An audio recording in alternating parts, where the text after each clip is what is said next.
All right, good afternoon, everyone. Let's go ahead and get started. So, if we look at what we've looked at so far, we've looked at really the rationale for securities regulation in the first week. In the second week, we've looked at the international context, particularly focusing on the listing context. Last week, we began looking in detail at the FCA and also in comparison to other major regulators. This week, we're going to be turning to our second, if you want. Our first subject matter area was really the context of listings and global offerings.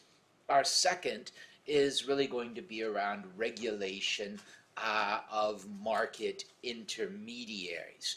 And I give you a couple of pieces, one that basically looks at digitization of finance, and the second, a subject that we're going to come to a bit more today, is in the context of the evolution of digital finance platforms, particularly the role that technology is playing in the context of scaling in the context of securities markets. So,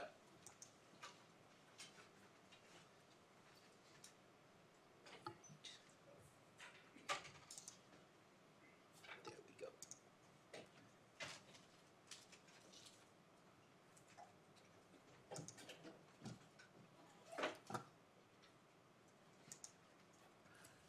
Before we get started, any questions or comments on anything so far?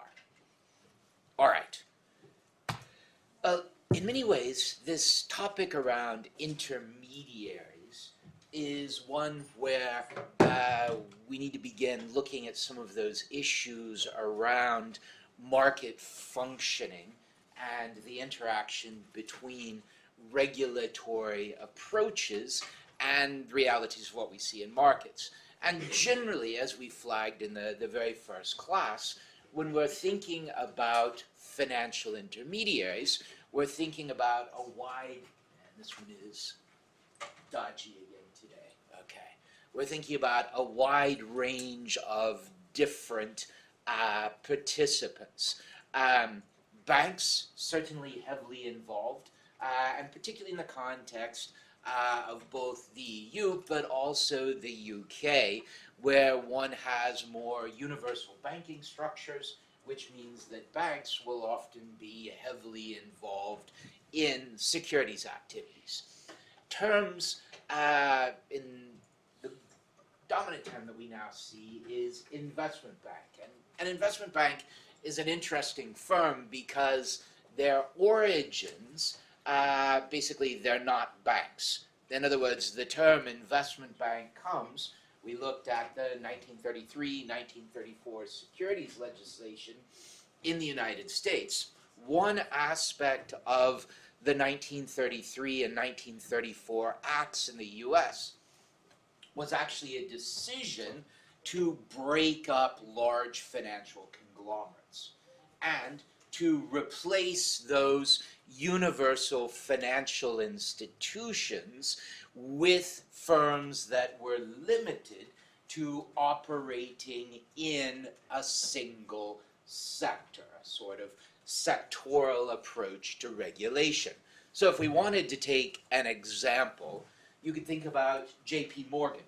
J.P. Morgan in 1929 was probably the largest financial institution in the history of the world. J.P. Morgan in 1929 was not only a bank that it is today, it was also a giant securities firm, a giant asset manager, a giant insurance company, all put into one. And one aspect of the response to the 1929 crash in the United States was a decision that certain financial institutions like J.P. Morgan had become too big and too complex, and therefore there was a need to break them up. And so, in the US, you see the division, the development of specific regulatory approaches for banks, for securities firms with the SEC and the Securities Acts, and separate for insurance and a range of others. You would also find that a firm like JP Morgan would have actually been broken up into a series of pieces. So JP Morgan, which had been the single firm prior to the 1930s, that was broken up into JP Morgan, today's global bank, Morgan Stanley, one of today's largest investment banks, and Morgan Guaranty, which is one of the world's largest insurance companies. Where does this come from? Morgan Stanley, as originally created in the 1930s, was not a bank. But the legislation in the US allowed firms like Morgan Stanley, which had previously been part of banking groups, to call themselves investment banks. It's a legally significant term. It means you are not a bank. It means that, as regulated in the US, you are a securities firm.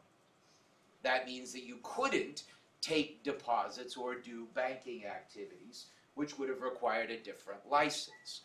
But in order, the view was that if you forced the securities firms, if you didn't allow them to have some sort of terminology that the public understood, it would potentially disadvantage them.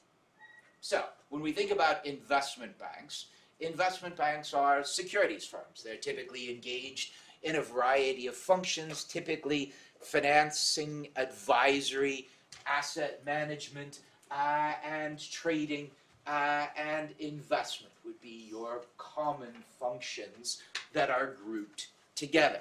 And generally speaking, one would historically think that an investment bank is not a bank. But in reality today, many investment banks are actually banks.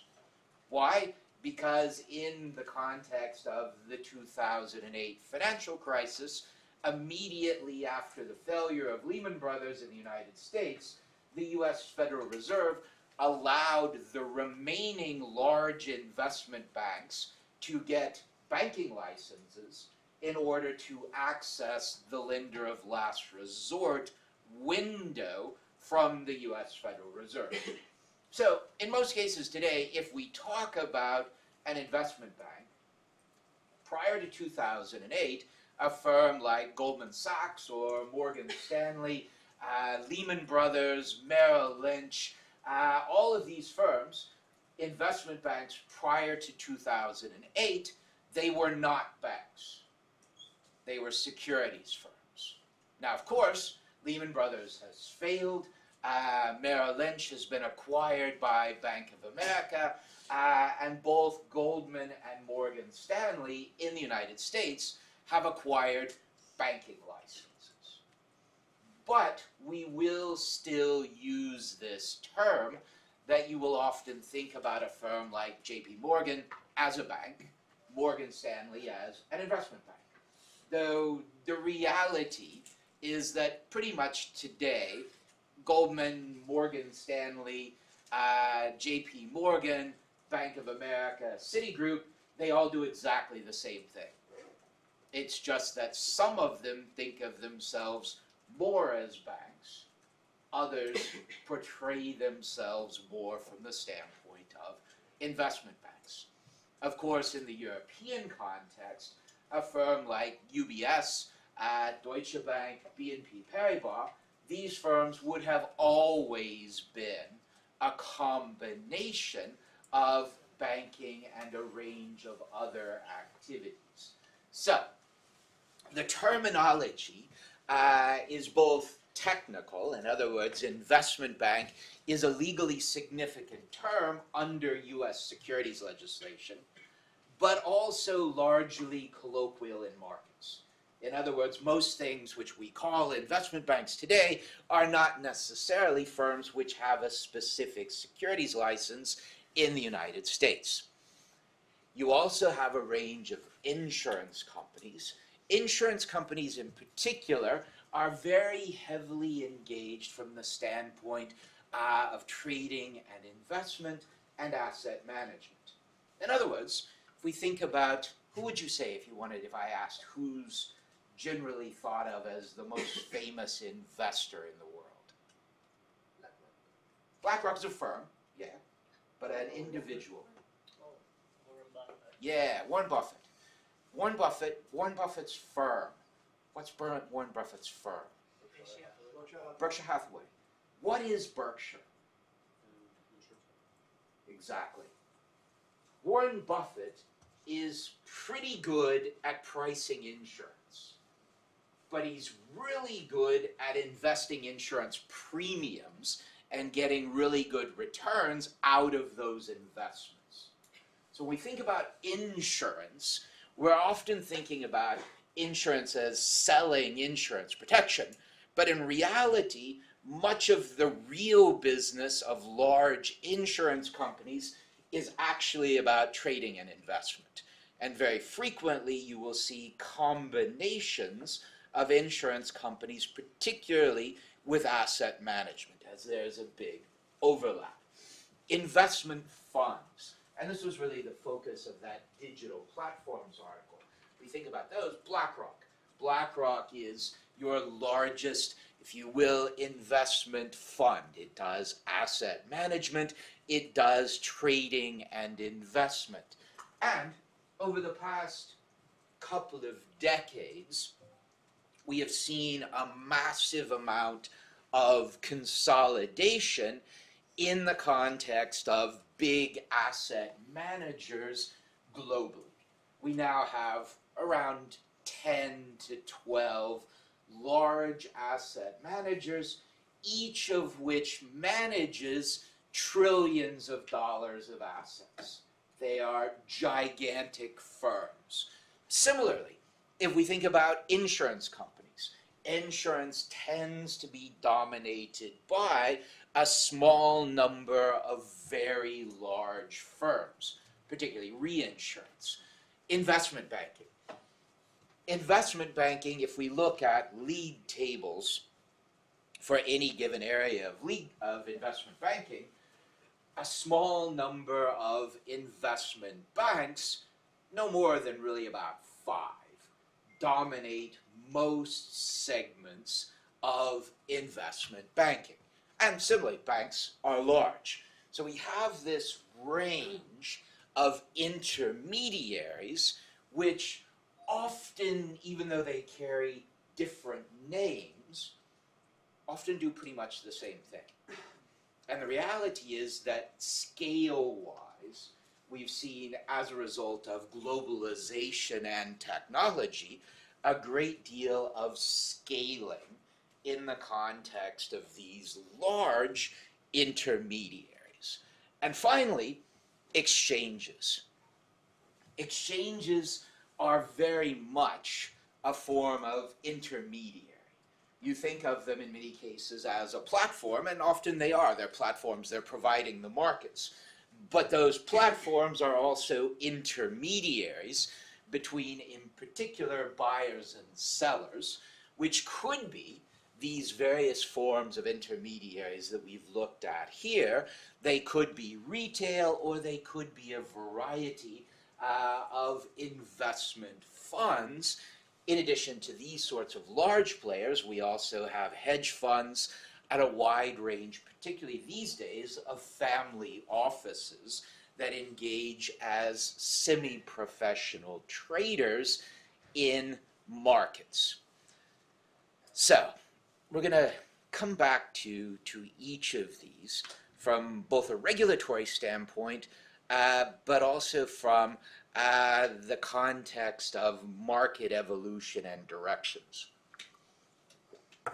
First, I wanted to pick up a few stories related to some of the themes that we've had so far. The first is this ongoing concern about valuations in the context of markets. And this story basically highlights the key point. AI can be transformational and still be a bubble. In fact, if we look at the history of securities markets, this is exactly what you would expect. In other words, if we look at most other major technological developments over the past couple of 100 years, typically those periods have involved some aspect of over exuberance in markets, which have led to prices in markets outpacing transformational changes. Typically, something happens that causes a correction, but over time, the transformation is real. In many cases, one ends up with a situation where there is a financing of overcapacity. In other words, that investors are so enthusiastic about whatever technology or theme it may be that they are very excited to invest in just about anything. The competition from participants basically says that you need to bring in as much money as possible in order to develop your business to be competitive in future. What often happens in that process is a combination of too much money flowing into a certain area, not enough good opportunities, which typically results in a short term in some aspect of perhaps a crash, but also from the standpoint of the development of overcapacity. And that's one of our big questions right now. In other words, if we look at, for instance, the railroad bubble in the 1900s, no question that historically the building of massive volumes of railways all across the world was transformational from an economic and societal point of view. No question that building all of those railroads took very large amounts of capital. No question that the availability of capital markets was a very effective means of providing the large volumes of capital necessary to build the railroads, which had a transformational impact. And no question that railroad companies built far more railroads than anybody actually needed. And that most of those railroad companies failed. That doesn't mean the technology wasn't transformational. It just says from the standpoint of valuations that this is often a cycle we see. It's hard not to marvel at how America's capital markets have rallied to finance the artificial intelligence boom. If all goes as expected, hyperscalers such as Meta Platforms will invest more than $3 trillion through 2030 in data and power infrastructure. It's an endeavor orders of magnitude greater than the Manhattan Project, funded entirely by private shareholders and creditors. How, though, will the financial system and the broader economy cope if boom turns to bust? Curmudgeonly as such questions might seem, regulators should be asking them now while there's still time to adapt. And as we talked about the past couple of weeks, certainly the securities regulators are very much asking these questions and are nervous about them. AI is already a juggernaut in the stock market. The big tech companies most deeply involved, Alphabet, Amazon, Meta, Microsoft, NVIDIA, and Oracle, comprise about a quarter of the S&P 500 index's nearly $60 trillion market capitalization. They're on track to dominate debt markets, too, as they race to fund unprecedented capital expenditures. Meta's $30 billion deal to finance its Louisiana data center, for example, entailed the largest single corporate bond ever issued. For the most part, these companies are highly profitable and generate ample cash to fund their epic bets. Yet it's hard to know whether or how the payoff will come. The history of innovation, from cars to broadband, strongly suggests that most of today's big players won't reap the gains they're hoping for. If returns don't support the current sky-high valuations, the losses can be large. If NVIDIA's price-to-earnings ratio declined merely to the average for the S&P 500 index, its capitalization would fall by about $1.5 trillion. And so, this is obviously a concern. We saw in the tutorials that in most cases, there's not too much one can actually do about this, though we did see the Chinese regulator example of trying to figure out ways to slow things down. A lot of what can be done is from the standpoint of regulation and supervision, trying to police market conduct so that the offers that are actually being made are legitimate fundraisings. There was an article 2 weeks ago about a new AI company in the UK, in London, that had just raised 220 million US through private markets, but no one knows exactly what it does. This is usually a signal for concern. When companies can raise money without explaining to people what they're actually doing, that's generally a sign of a little bit of over-exuberance. Remember my first example from 1720, one of the companies which essentially had as its business plan to undertake a secret business which would generate very high returns, and essentially the objective of that business was to take investors' money and leave. Generates high returns for the founders, not necessarily for the investors. So, an ongoing concern. The next thing one can do is from the standpoint of the infrastructure. In other words, making sure that your trading systems, which takes us to intermediaries, authorization, and regulation, that they are resilient, that they have put in place systems that will allow them to function through high levels of volatility. And as we're going to see, this is one of the big focuses when we think about things like exchanges, clearinghouses, central securities depositories, what we think of as financial market infrastructures. And from the bigger financial stability standpoint, it's always the case that the worst damage from the standpoint of a crisis comes via leverage. Leverage is debt. In other words, so long as one just has investors that are buying equities, in most cases, the worst result is that the individual investors lose large amounts of money. It is usually, however, the case that the worst outcomes come when one introduces borrowing into that cycle.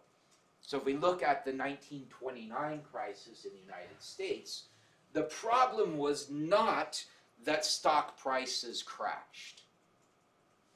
The problem was that investors, both individual and institutional, had borrowed large amounts of money to invest in stocks. So when the markets crashed, those investors found themselves unable to repay the loans which they had borrowed to invest in stocks. Now the key question then is, where are the loans coming from? And in 1929, in most cases, the loans were coming from stockbrokers. In other words, it's a lovely business model if you can basically say to someone, you should buy this stock and we can loan you money to buy this stock. That is something that from the standpoint of sales tends to be highly effective. But it means that if the stock price drops, the investor may be unable to repay the loan, and then the question becomes, what is the impact on the broker of many of its customers not being able to repay their loans? And then the question comes, where does the broker get its money? If the broker is just using the funds of its principals, its partners, at the end of the day, they've loaned their money. If they lose it, they've lost their money, but that's not going to cause wider problems.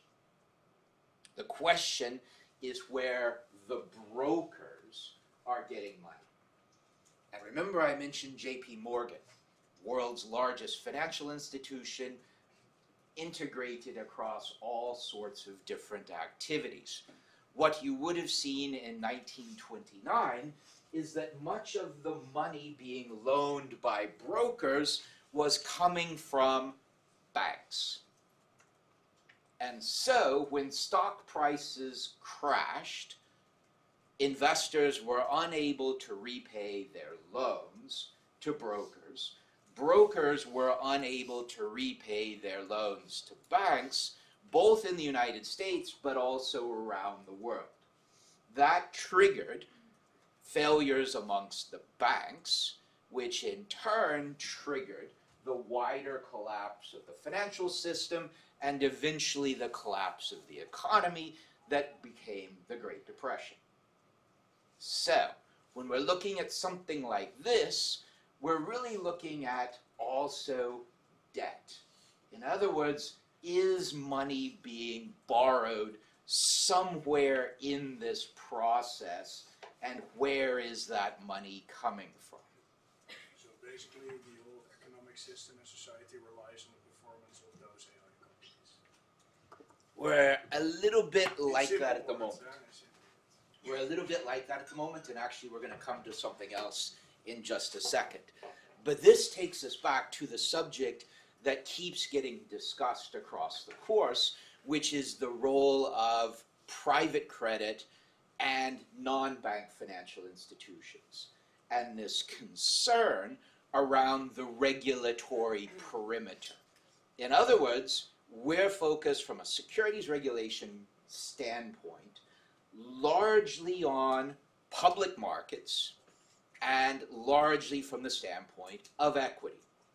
But from the standpoint of broader financial stability concerns, we have to keep in mind that it may well be the linkages via private markets outside of our regulatory perimeter that may be one of our biggest concerns. Now, I want to come back to this point because this has been a really interesting development.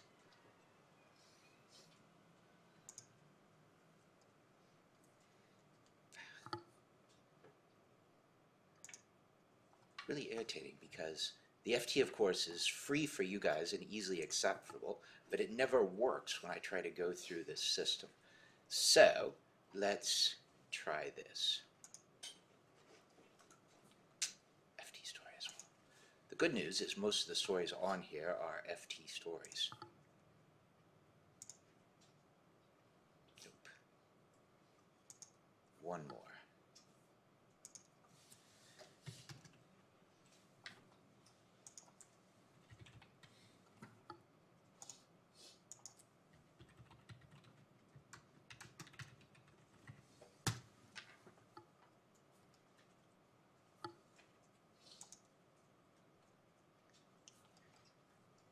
Okay, so we've had a very interesting development in markets over the past couple of weeks, which relates to a number of themes that we're looking at. And essentially, the key to this story and a number of others is we've had a number of announcements by AI companies that they are launching new products which will enable automation of many functions which are at the core of a number of businesses.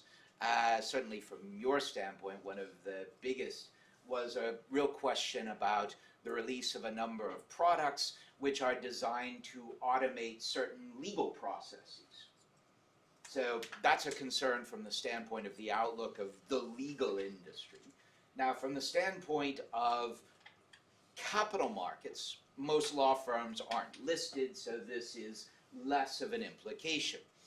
But we're seeing, particularly across a range of software firms, questions about whether or not people will be able to replace functions of software firms like Oracle or even Microsoft, SAP, and the like with new generative AI tools. And that is then causing a process where investors are selling anything which is seen as potentially at risk of AI disruption. And so the end result is this is actually driving exactly that problem more so. The AI companies are going up in value. Just about everything else is going down because of fears of what the AI companies may do from the standpoint of other businesses. So, ongoing and developing issue and concern. Now, I wanted to pick up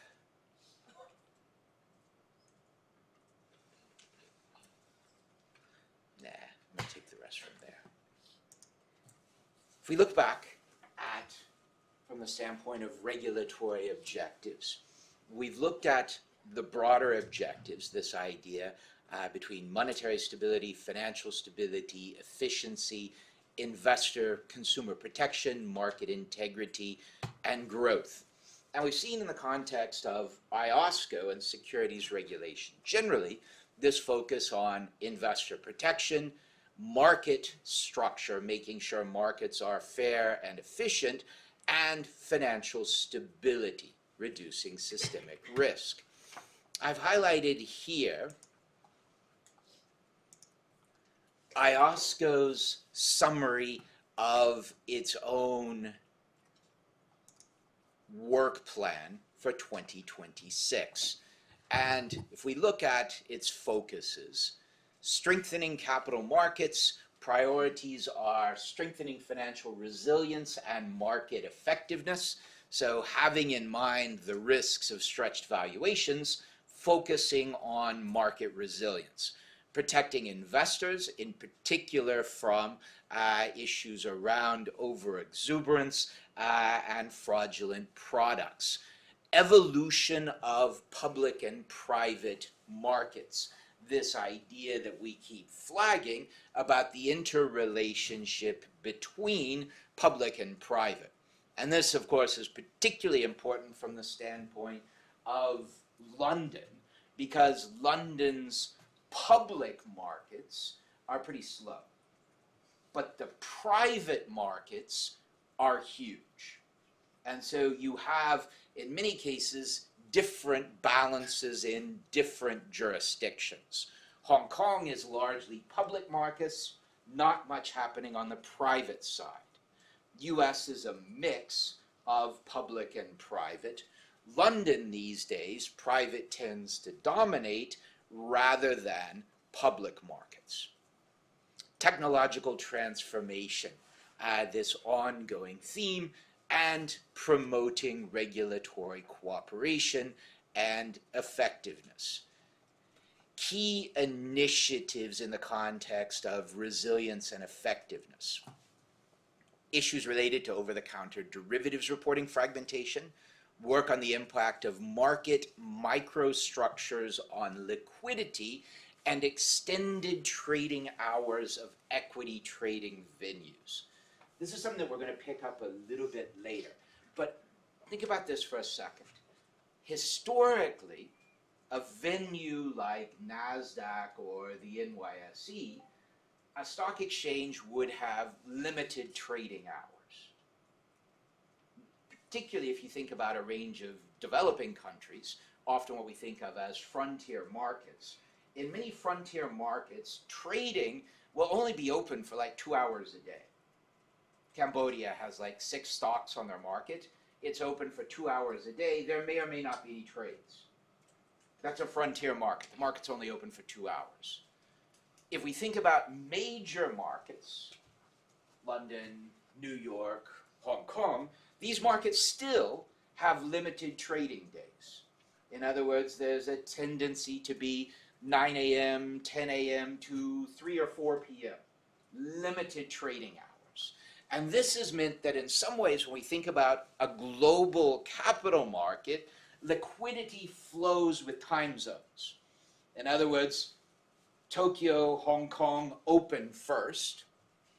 Things will then shift increasingly today to UAE or Saudi, and then from there to Frankfurt, Paris, London, on over to New York, and then start again.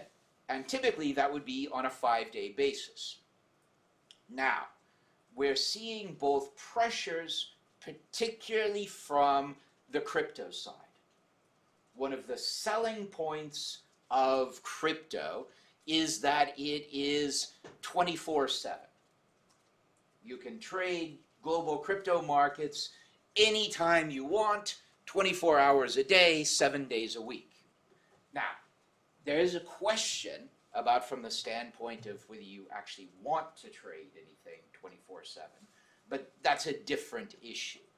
What we're seeing are some of the major equity markets extending their trading range. And so, certainly, New York Stock Exchange and NASDAQ are both looking at enabling 24-hour trading in their markets, not 7 days a week, just 5, but 24 hours a day for 5 days a week. Now, remember we talked about this sort of liquidity draws liquidity. If you can actually trade 24 hours a day, 5 days a week via NASDAQ and the New York Stock Exchange, this is actually a direct competitive threat to markets in other jurisdictions. And so this is something that regulators are looking at. Why the specific concern? The specific concern is that in these markets, even if we're talking about NASDAQ or the NYSE, liquidity is much better in New York trading hours.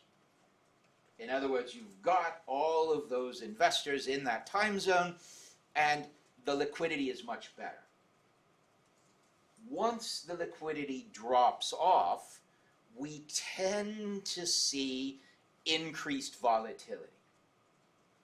In other words, if you have fewer trades, the chances that one of those trades is an error and the impact it might have, or the chance that someone is trying to manipulate markets because there are fewer buyers and sellers, we see these more frequently.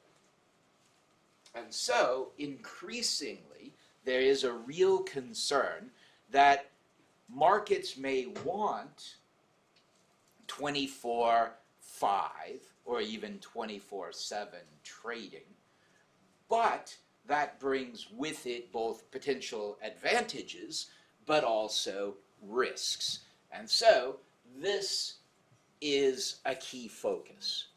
Contributing to the FSB's work on issues of non-bank data availability, use, and quality, and contributing as necessary to follow up work on the issue of leverage and non-bank financial intermediation.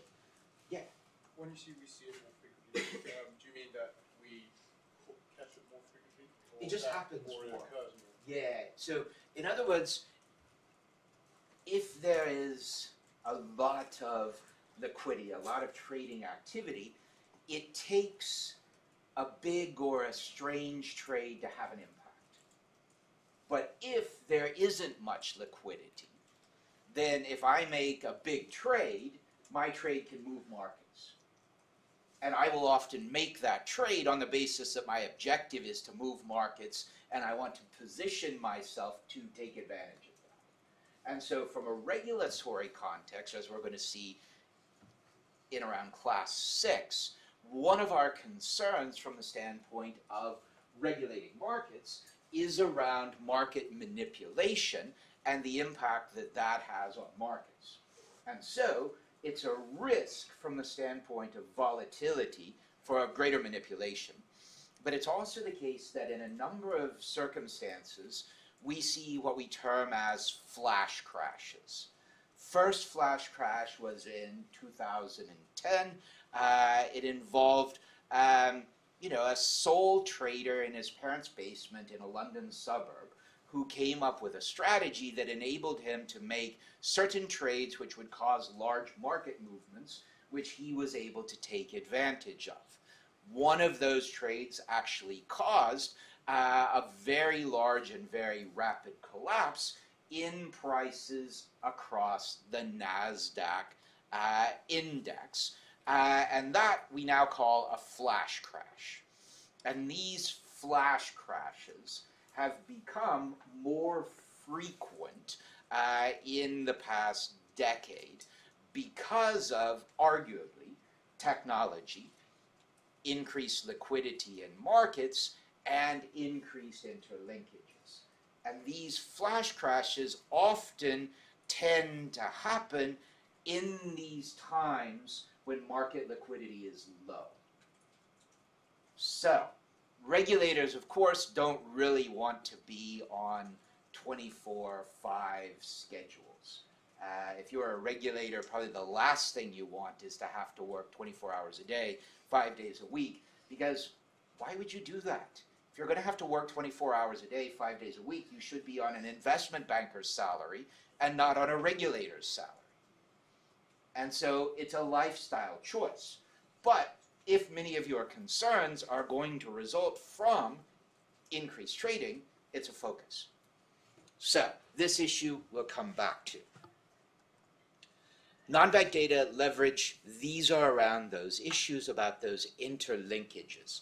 And in many cases, the interlinkages, we have good data on the intermediaries that are regulated and supervised. But we also have a lot of participants and intermediaries that are not subject to supervision. They are outside of the regulatory perimeter. We don't necessarily have good data on what they're doing. And we also have an increasing range of products which are outside of the regulatory perimeter. They are private products, private credit, private equity, a range of products which are not within our regulatory perimeter, but firms which are potentially of concern within our regulatory perimeter are trading in these products. And so a real question around quality of information and also access to information. Protecting investors.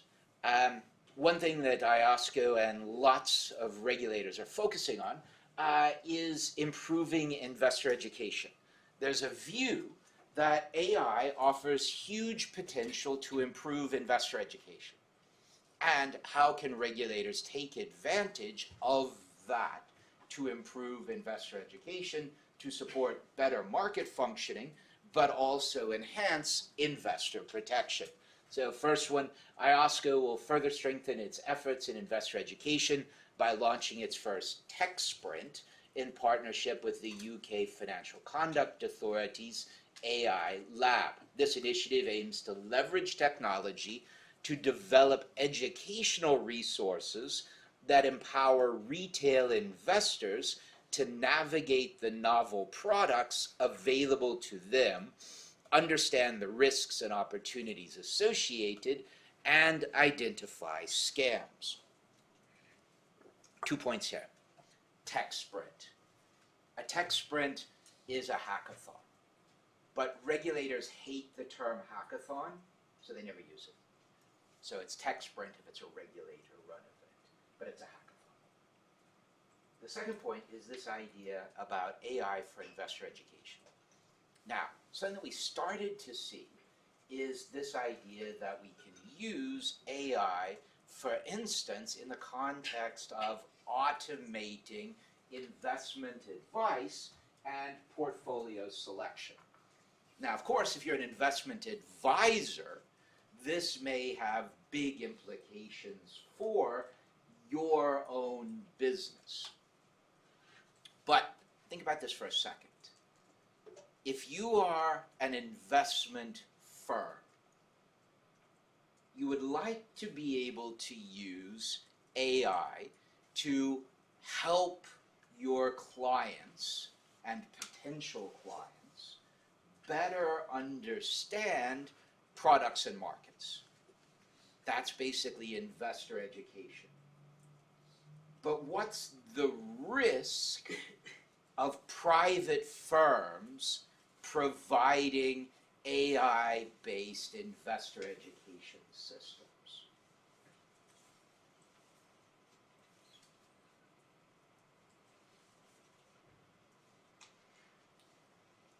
You're the supervisor. Maybe you just want to give a little preference to your firm's products. And suddenly you're on a slippery slope down. Suddenly investor education moves from trying to help someone understand a product to selling my product to the investor. And this is almost unavoidable. So, this has been, it's something that, it was interesting. I was actually at the FCA AI Tech Sprint a couple of weeks ago. And many of the products from AI companies would involve some aspect of generative AI-based investor education. The first part is a system which educates the investor on the product. The second aspect is advising the investor which products to buy. And almost invariably, the advice part is related to the products that the firm is likely to make money out of. And that means that very frequently, the education relates to those as well. And so, regulators are now trying to figure out, is there a way that in their resource-constrained environments, they can better use AI to provide investor education systems to investors that are not linked to any private firm. And so that's what this is about. How can regulators work with tech firms and others to try to develop investor education tools that are separate from the sales process? Novel products, and really the list says it all. IOSCO will explore novel products such as crypto asset funds, private credit vehicles, and retail-facing derivatives, which offer greater choice to investors, but also introduce new risks. And finally, IOSCO will continue to engage with platform providers such as social media companies, search engines, and internet providers to advocate for the restriction and monitoring of harmful or fraudulent contact and to promote the use of iScan. This new system offers a global real-time database of supervisory alerts on unauthorized firms and known scams to improve the protection of clients and investors and fight financial fraud. That's actually a really nice idea, but they need to spend some effort on marketing, because I spend all of my time doing this stuff and I had never heard of it before seeing this. So a good idea, it's one of those things where it's very helpful if one gets essentially an investment pitch that sounds really attractive. And a key point, any investment pitch that sounds too good to be true is. But many fraudsters have now realized that actually you don't want it to be too good to be true. You just want it to be good enough that people will buy it. And those are the ones that are harder to figure out. And so that's the idea around the database, is having something that people could actually look at. And finally, the point that I flagged historically, evolution of public and private markets and technological transformation, a focus on AI, tokenization, crypto regulation, and AI supervisory practices. And that, I think, actually provides a rather nice context as we think about these aspects of regulation in a very rapidly changing environment. I want to pick up a couple of things before we take the break. This is the list of objectives. So we've looked at the objectives from IOSCO. These are the principles. And if we look at the principles, broken down into about 10 major areas. Principles relating to the regulator, and this is all about the functioning of the regulator, which we spent the past couple of weeks on. Principles for self-regulation. Securities markets have a very long history of self-regulation, really dating back to the earliest exchanges as self-regulatory venues where market participants policed one another's behavior out of self-interest. And what we've seen is a wide range of different self-regulatory processes evolve. But almost all of these self-regulatory processes have been the subject of some sort of misconduct and crisis.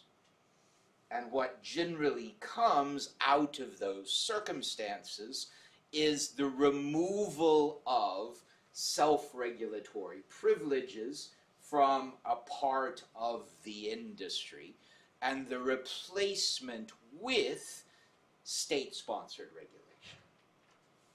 But we have certainly a core focus on principles for self-regulation, enforcement, which we haven't really looked at, cooperation, which we haven't really looked at, issuers, which we have been looking at, and a range of different intermediaries.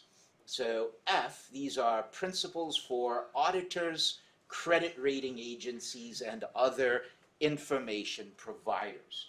And we'll be turning to these, and I think around class 7.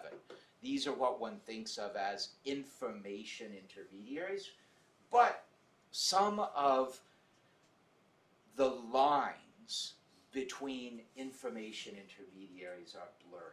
One can think about credit rating agencies, auditors, exchanges. Exchanges, as we're going to see after the break, are major information intermediaries. And how are those information roles policed? And a range of intermediaries.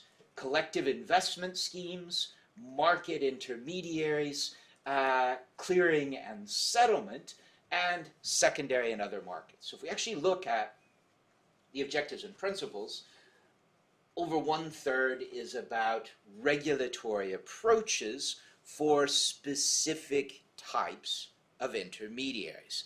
And that's where we're going to turn just after the break. I just wanted to flag 2 stories relating to information intermediaries, even though we'll come back to these much later in the semester. The first one is quite fun. KPMG partner fined over using AI to pass AI test. So basically at KPMG, along with most other firms these days, there are internal certification processes that teach you to use AI. And in this case, the partner actually copied the material, processed it via whatever system was used, and pasted it back in as an answer in the context of the system. And this, if you will, highlights some of our challenges around behavior of information intermediaries. KPMG is one of our biggest auditors, which means that they are meant to have a role from the standpoint of keeping the perimeter in terms of quality of information.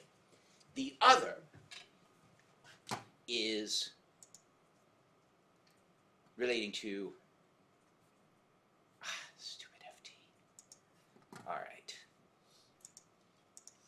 The other is a piece from actually the president of Nigeria arguing that Africa needs its own credit rating agency because credit rating agencies as information intermediaries are central to the evaluation of particularly debt offerings in the context of African issuers, whether private or public sector, and that the global agencies like Moody's, Standard and Poor's, that they don't have sufficient expertise nor interest in African issuers, and therefore their coverage is poor. And as we're going to see when we turn to information intermediaries, like auditors, credit rating agencies have been a focus of a number of major problems, particularly in the 2008 crisis, and now we're seeing those brought out of the self-regulatory system, and since 2008, brought into the regulatory perimeter.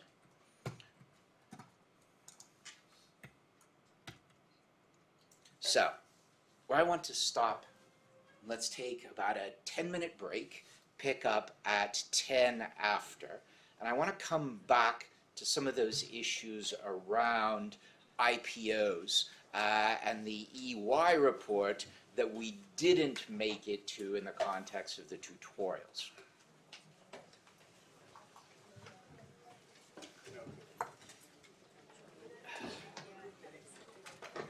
That's good.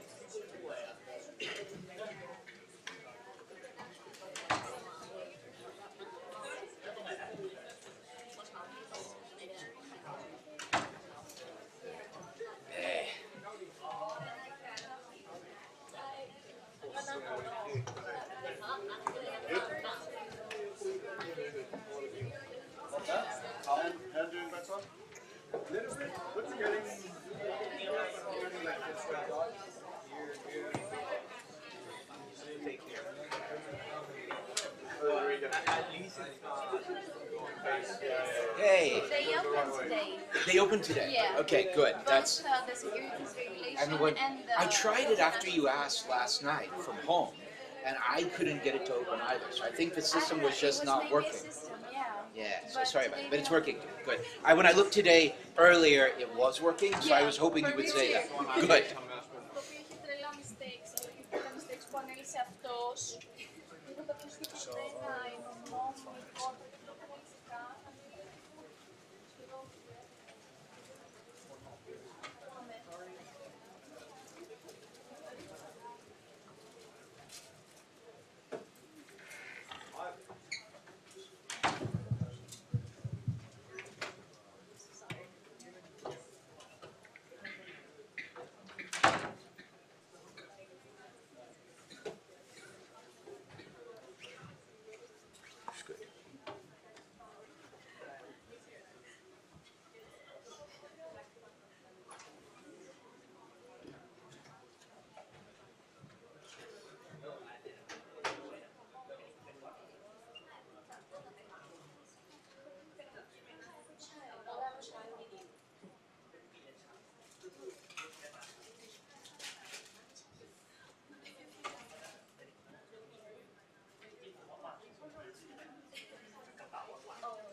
if you have any knowledge about it, or aware of it.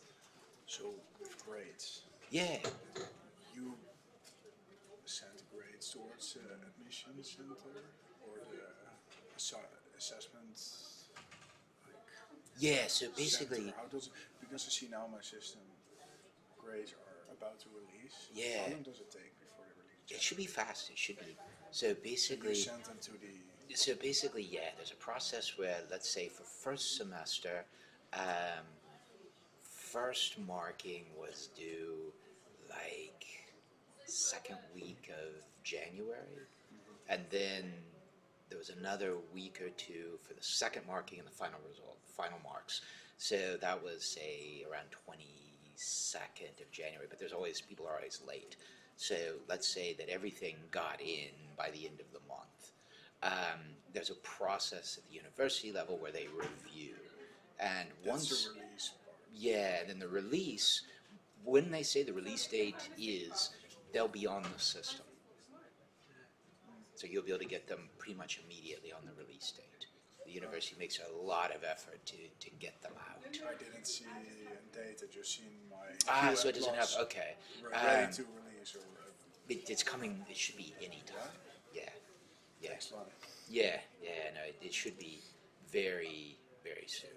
And when do you or Daniela publish the titles? Because I want to We'll do that. after um, the list. Yeah. Well, we'll do it, Makes yeah, sense because we'll you do want it. that everyone focus on every lecture. Yeah, exactly.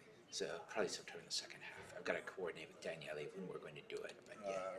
I already want to start writing. Fair enough. Yeah, that's what I do with the other module. Yeah, They it's a did good it in idea. the first week, And so you might as well get started. but I think this is better because you focus more on every class. And Yeah, at least you've got some, yeah.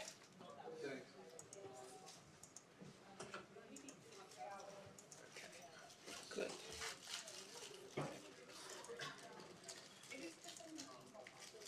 So Shannon, FCA, yes.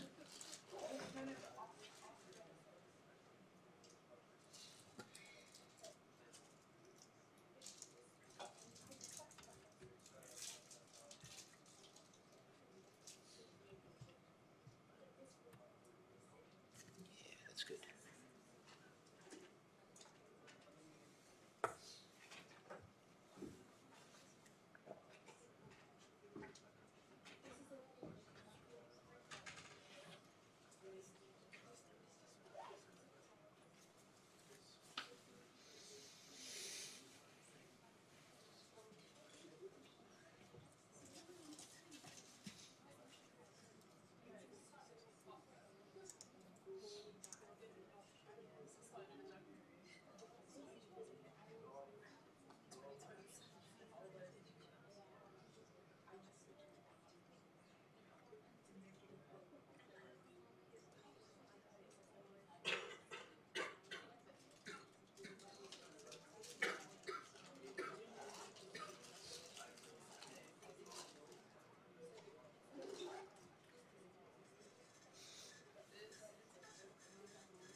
All right.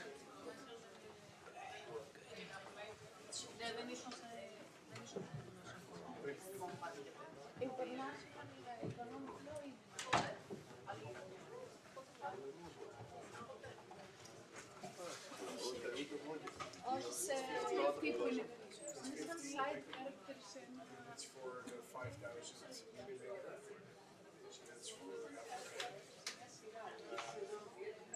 This one's 54,000.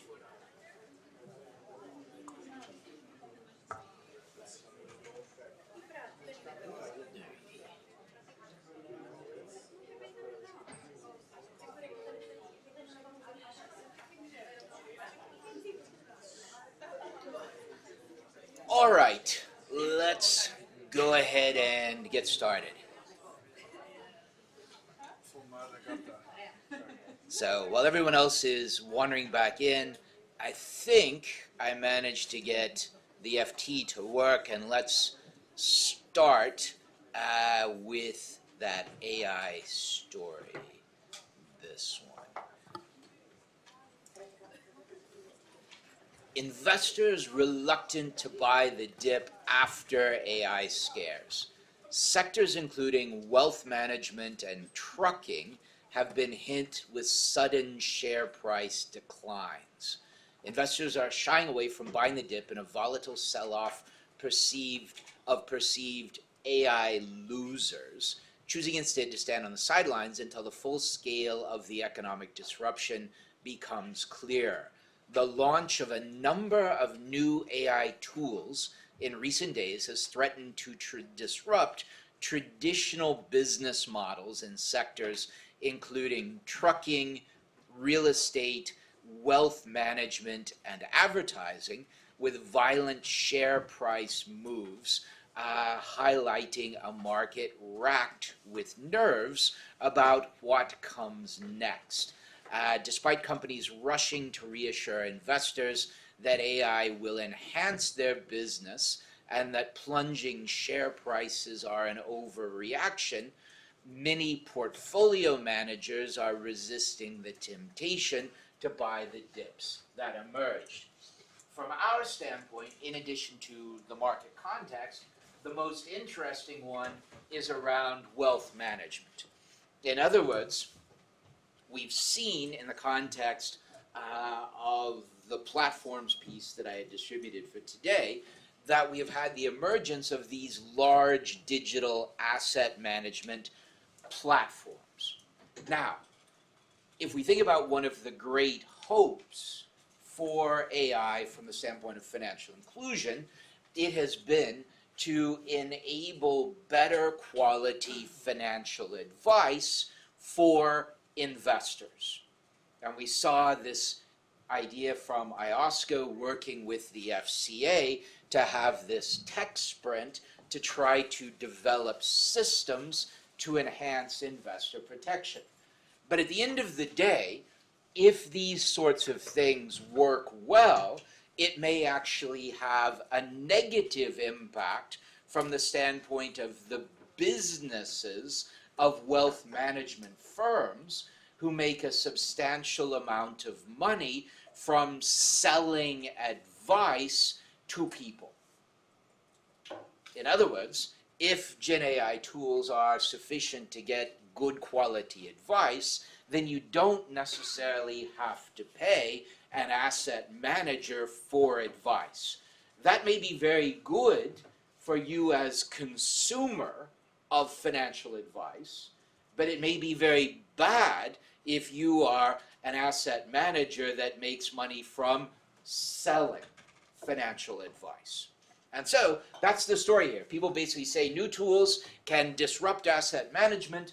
The theme is then sell asset managers because AI is going to negatively impact their business by the AI companies that are selling the tools. So this, if you will, is one of those themes playing through.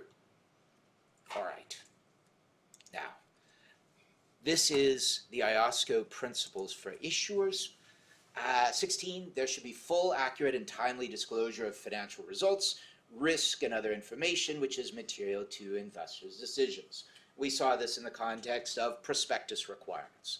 Holders of securities in a company should be treated in a fair and equitable manner. This is largely about investor protection, ensuring fair treatment of shareholders. And finally, accounting standards issued by issuers to prepare financial statements should be of a high and internationally acceptable quality. And this has led to a lot of international efforts on improving quality of accounting standards to deliver better information to make markets function better. Now, we saw at the very beginning of the course that we have a small number of markets, particularly the US, Hong Kong, some of the mainland Chinese markets, Indian markets, some of the European markets, which in terms of size are really much larger than equity markets in the rest of the world. And at the moment, as we flagged before, in the UK, there's a real ongoing concern about the competitiveness of UK equity markets. And sometimes, if you just focus on the UK news, you may assume that actually private markets generally are dominating public markets.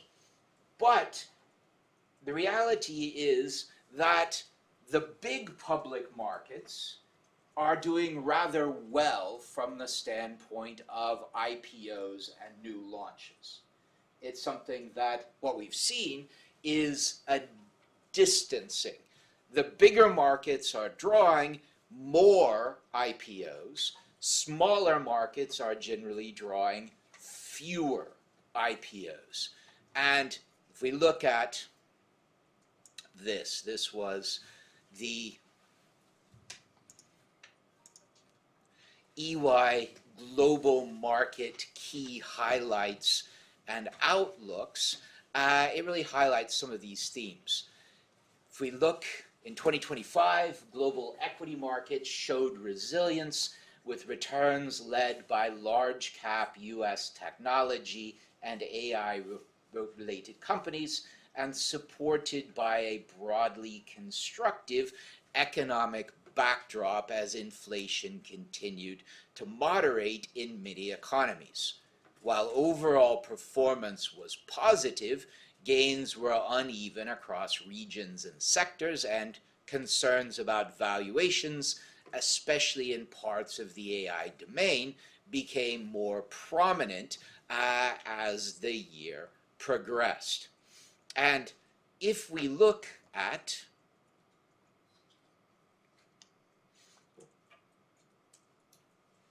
outlook, the expectation is that we're going to continue to see a solid number of IPOs going into the next year, into 2026, and the amounts of money should be substantial. But what we see from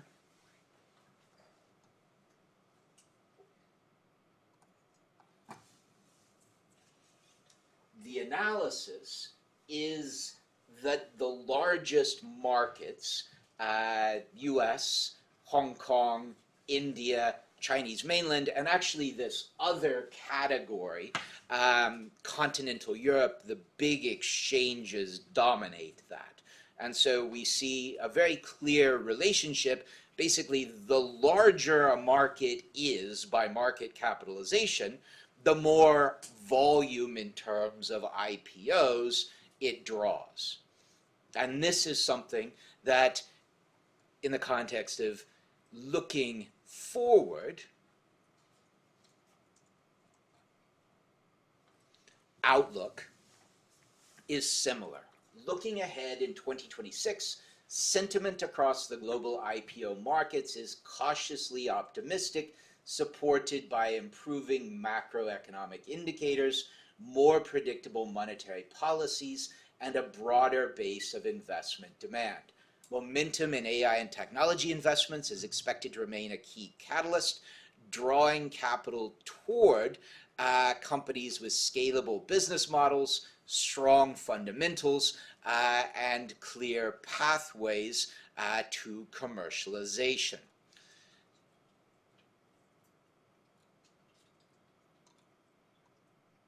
And if we look at, I just want to pull back to their outlook in terms of proceeds.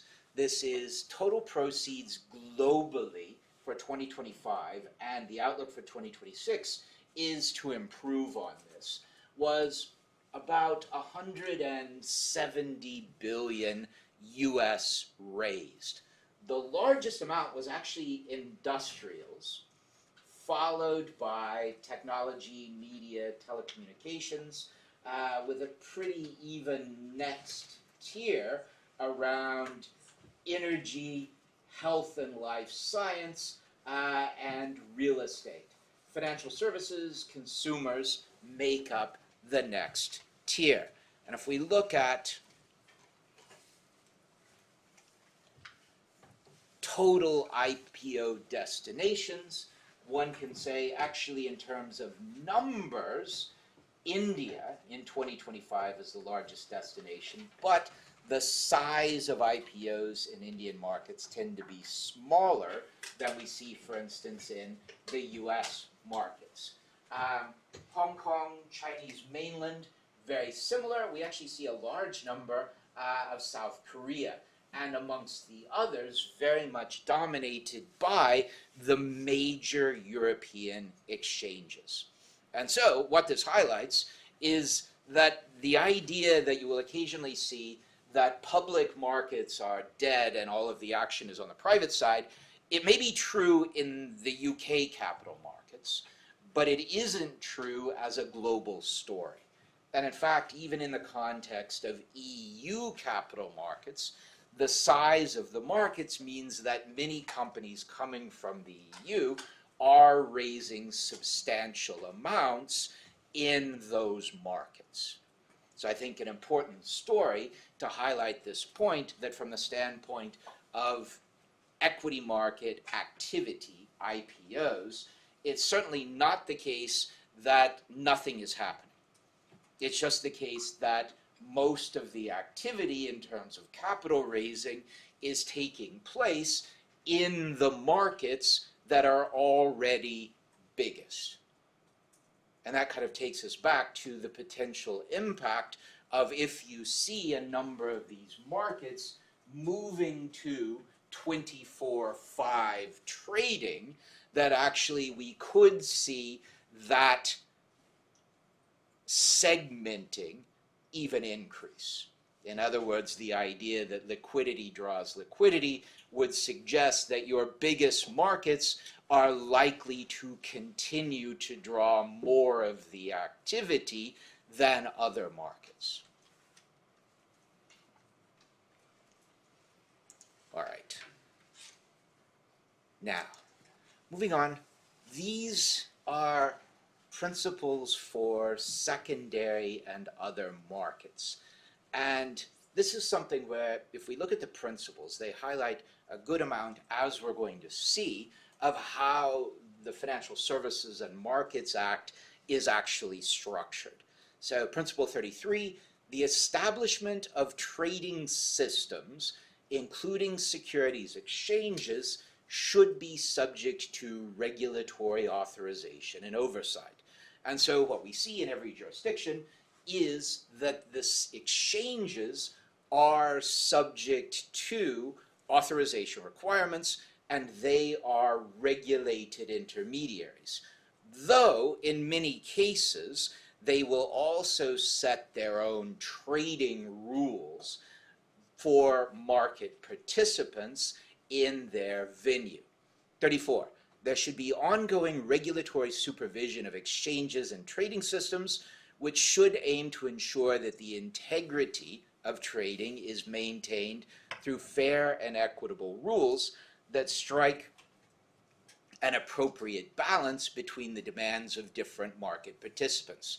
So the rules of the exchanges are almost invariably subject to approval by the regulator. But those rules are in most cases operated directly via the exchange. The regulator will typically also have some sorts of areas where they may have a direct role. 35. Regulation should promote transparency of trading. And essentially, this is the idea that is heavily embedded in market disclosure requirements, that information about trades on an exchange needs to be published. In other words, the key function of an exchange is buying and selling. The key result of that is pricing, and therefore one needs to have transparency about the trades that are taking place in those public venues and the prices. Regulation should be designed to detect and deter manipulation and other unfair trading practices. We'll come back to this when we look at market misconduct and market manipulation in the second half of the course. Regulation should aim to ensure the proper management of large exposures, default risk, and market disruption. In other words, there's both the context of the participants in an exchange, aspects around prudential requirements, but also if you think about an exchange itself is a very important institution in a market. And so we have a lot of focus on exchanges and clearinghouses as financial market infrastructures, which even though in many cases today they're run as private companies, they have a very important public function. So if we look at the London Stock Exchange, the London Stock Exchange is a private firm, but it's one that has a variety of public functions, as we're going to see in just a few minutes.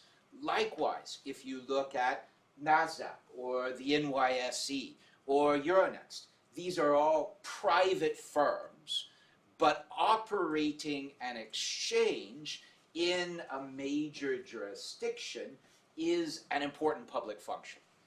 And so a lot of the regulation is actually around the safety and soundness of those exchanges themselves.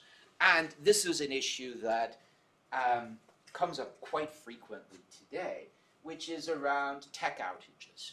In other words, tech problems come, they shut down trading. These are issues that, because of technological transformation, have come up more frequently. Principles related to clearing and settlement. We highlighted in this first class that any securities transaction typically involves at least 3 different pieces. One piece is the agreement to buy and sell. So in other words, if you go and you offer to buy securities listed on the London Stock Exchange, that is the trade. That's the first part of the transaction. The second part of the transaction is you have to pay for those shares. That's a payment transaction, which is separate from the share purchase and sale.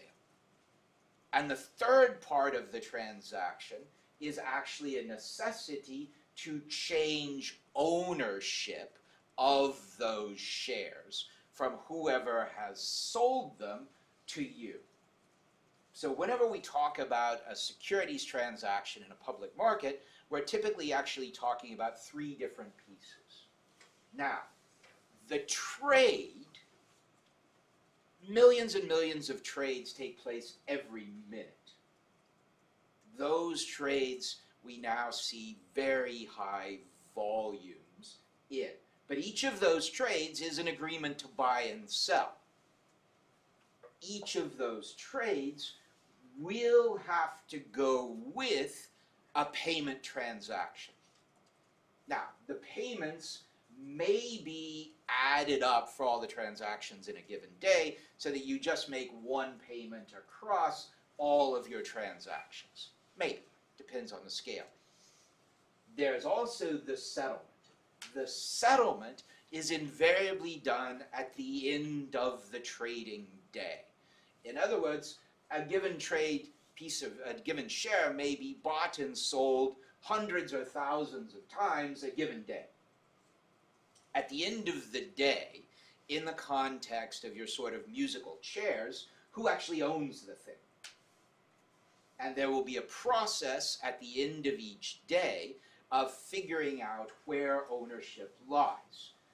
That process, in much of the world until very recently, has usually taken between 2 and 3 days. In other words, you buy a share, the actual ownership won't actually transfer for 2 or 3 days. We would call that T+2 or T+3. Trading day plus 2 days. That would be the sort of global standard.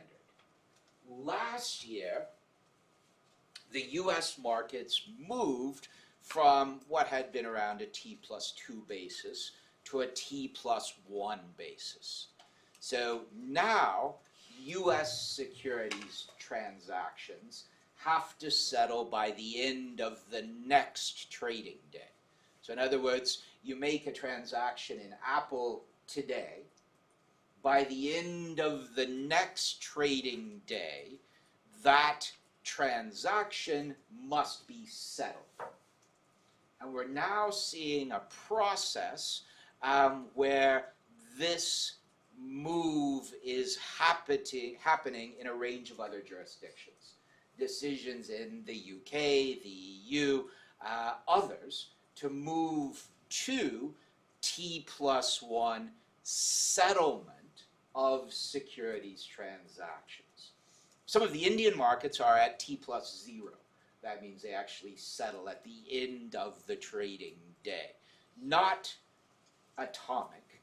There are often discussions in the context of digital assets about atomic settlement.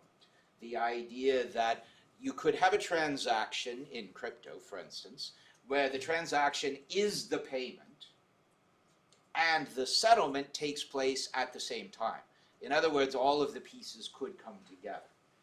The move to T+1 settlement across major jurisdictions and major exchanges is making some of the crypto arguments about atomic settlement less urgent.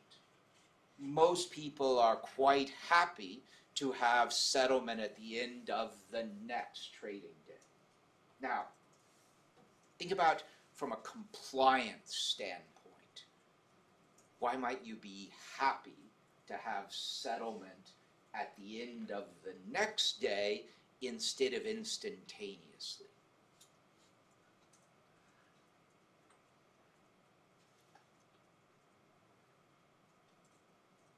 Sometimes you'll see news stories periodically, it happens all the time, about fat finger trades. Fat finger trade, trader hits an extra 0. Oops, I didn't mean to trade 1 billion shares, I meant to trade 100 million shares. And so, you'd like ways to correct some of these errors. Sometimes you actually enter the wrong price. You've added an extra 0, or you've forgotten to add a 0, and someone decides that they're going to buy everything you can sell at that error. So settlement allows for the correction of mistakes. There's also an aspect around liquidity. It's a bit sort of harder to grasp, but if you have to pay for every trade you do at the instant the trade is made, you actually need to start the day with a lot of cash. If instead you are able to settle all of your trades, buying and selling, on a net basis at the end of the day, you could have a smaller amount of cash. And so from the standpoint of trading firms, most would prefer having a little bit of a cushion from the standpoint of settlement. So, this aspect around clearing and settlement is a core aspect of securities markets and securities regulation. So, Principle 38, securities settlement systems central securities depositories, trade repositories, and central counterparties should be subject to regulatory and supervisory requirements that are designed to ensure they are fair, effective, and efficient, and they reduce systemic risk. Basically, your typical structure is you will have an exchange, which is a trading venue. You will also have, typically as a separate legal entity that is attached to that exchange, a central counterparty or a clearing house, so that the exchange is just doing buying and selling. The clearing and settlement firm, essentially the central depository, is the place where the securities actually sit. Intermediaries will typically have accounts with the depository.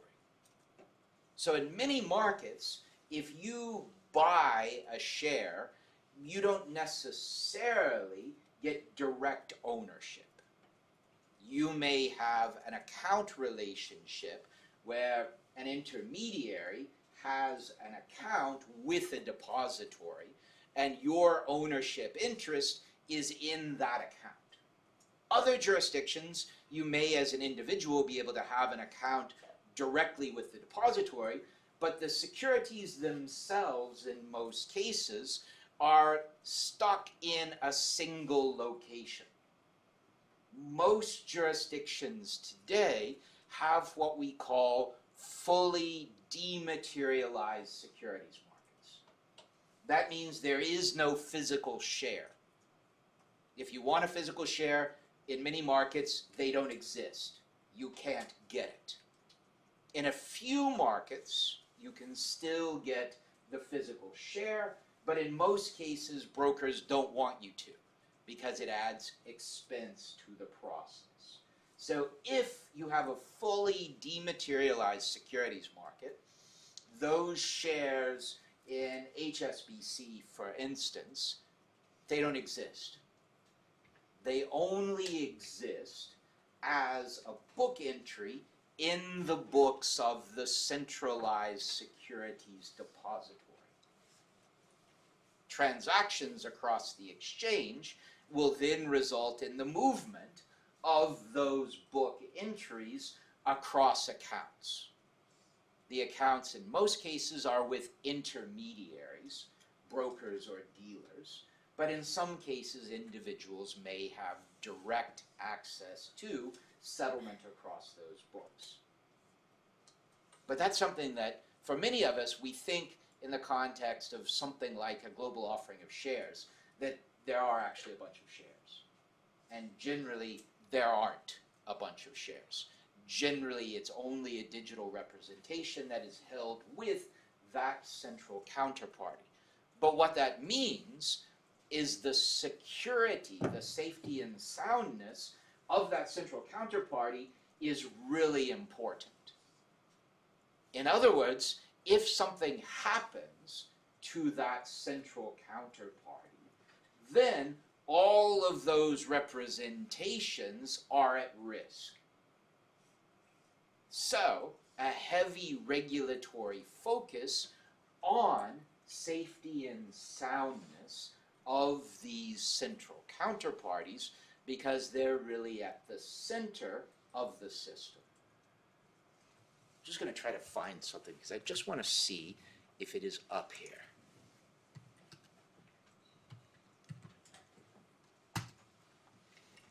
So, this is the website for what is called the DTCC. DTCC is the Depository Trust Clearing Corporation. What is this? This is the major central counterparty, the securities depository for U.S. markets. Most U.S. shares, equity securities, are held by the DTCC. What is interesting is in terms of volume, and I just want to see if they say.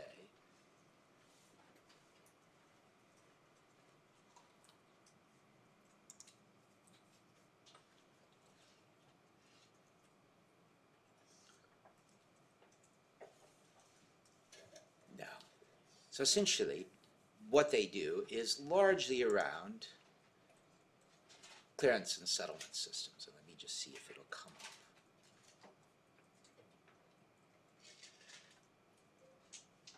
I think the thing that I want on here is not going to be here. I was at an event, a sort of closed-door roundtable about 2 years ago. And as part of the roundtable, we would each introduce ourselves. And we came to the person who was the representative of the DTCC. And she said that I work for the DTCC, we're the clearing and settlement system for the majority of US shares. And she said in 2024, we did over $2 quadrillion of transactions. A real number. They did $2 quadrillion in business in 2024. 2025 was a record year, so 2025 would have been more. Quadrillion. What's a quadrillion? 1,000 trillion. That's a large number. And so clearly, if something were to happen to DTCC, this would pretty much have a large negative impact from the standpoint of really the entire global financial system and most of the world's global economy. So, very heavy focus on these firms from the standpoint of safety and soundness. Yeah, and honestly, it's one of those numbers that I had never heard someone use in a real world context. You have mathematical things or memory, calculations, data, but actually to have someone say, we did $2 quadrillion in transactions last year is pretty crazy. So, these things are really the plumbing at the center of the system.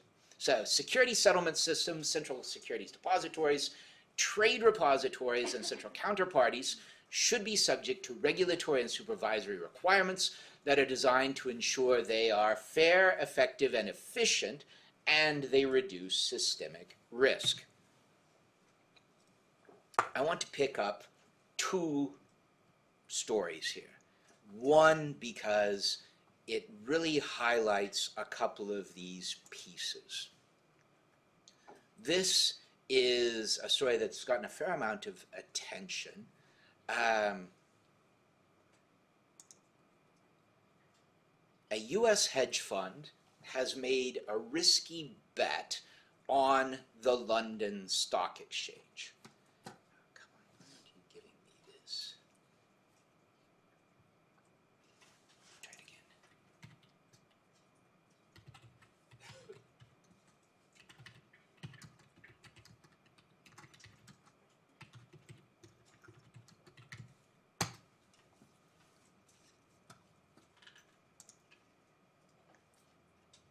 Okay, now,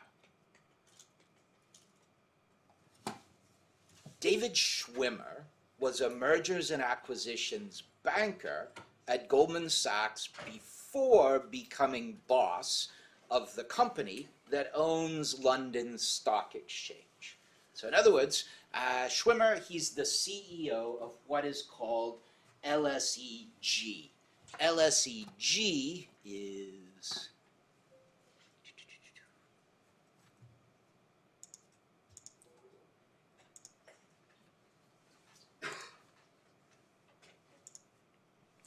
LSEG is the London Stock Exchange Group. And amongst the major things that it owns is the London Stock Exchange, not surprisingly.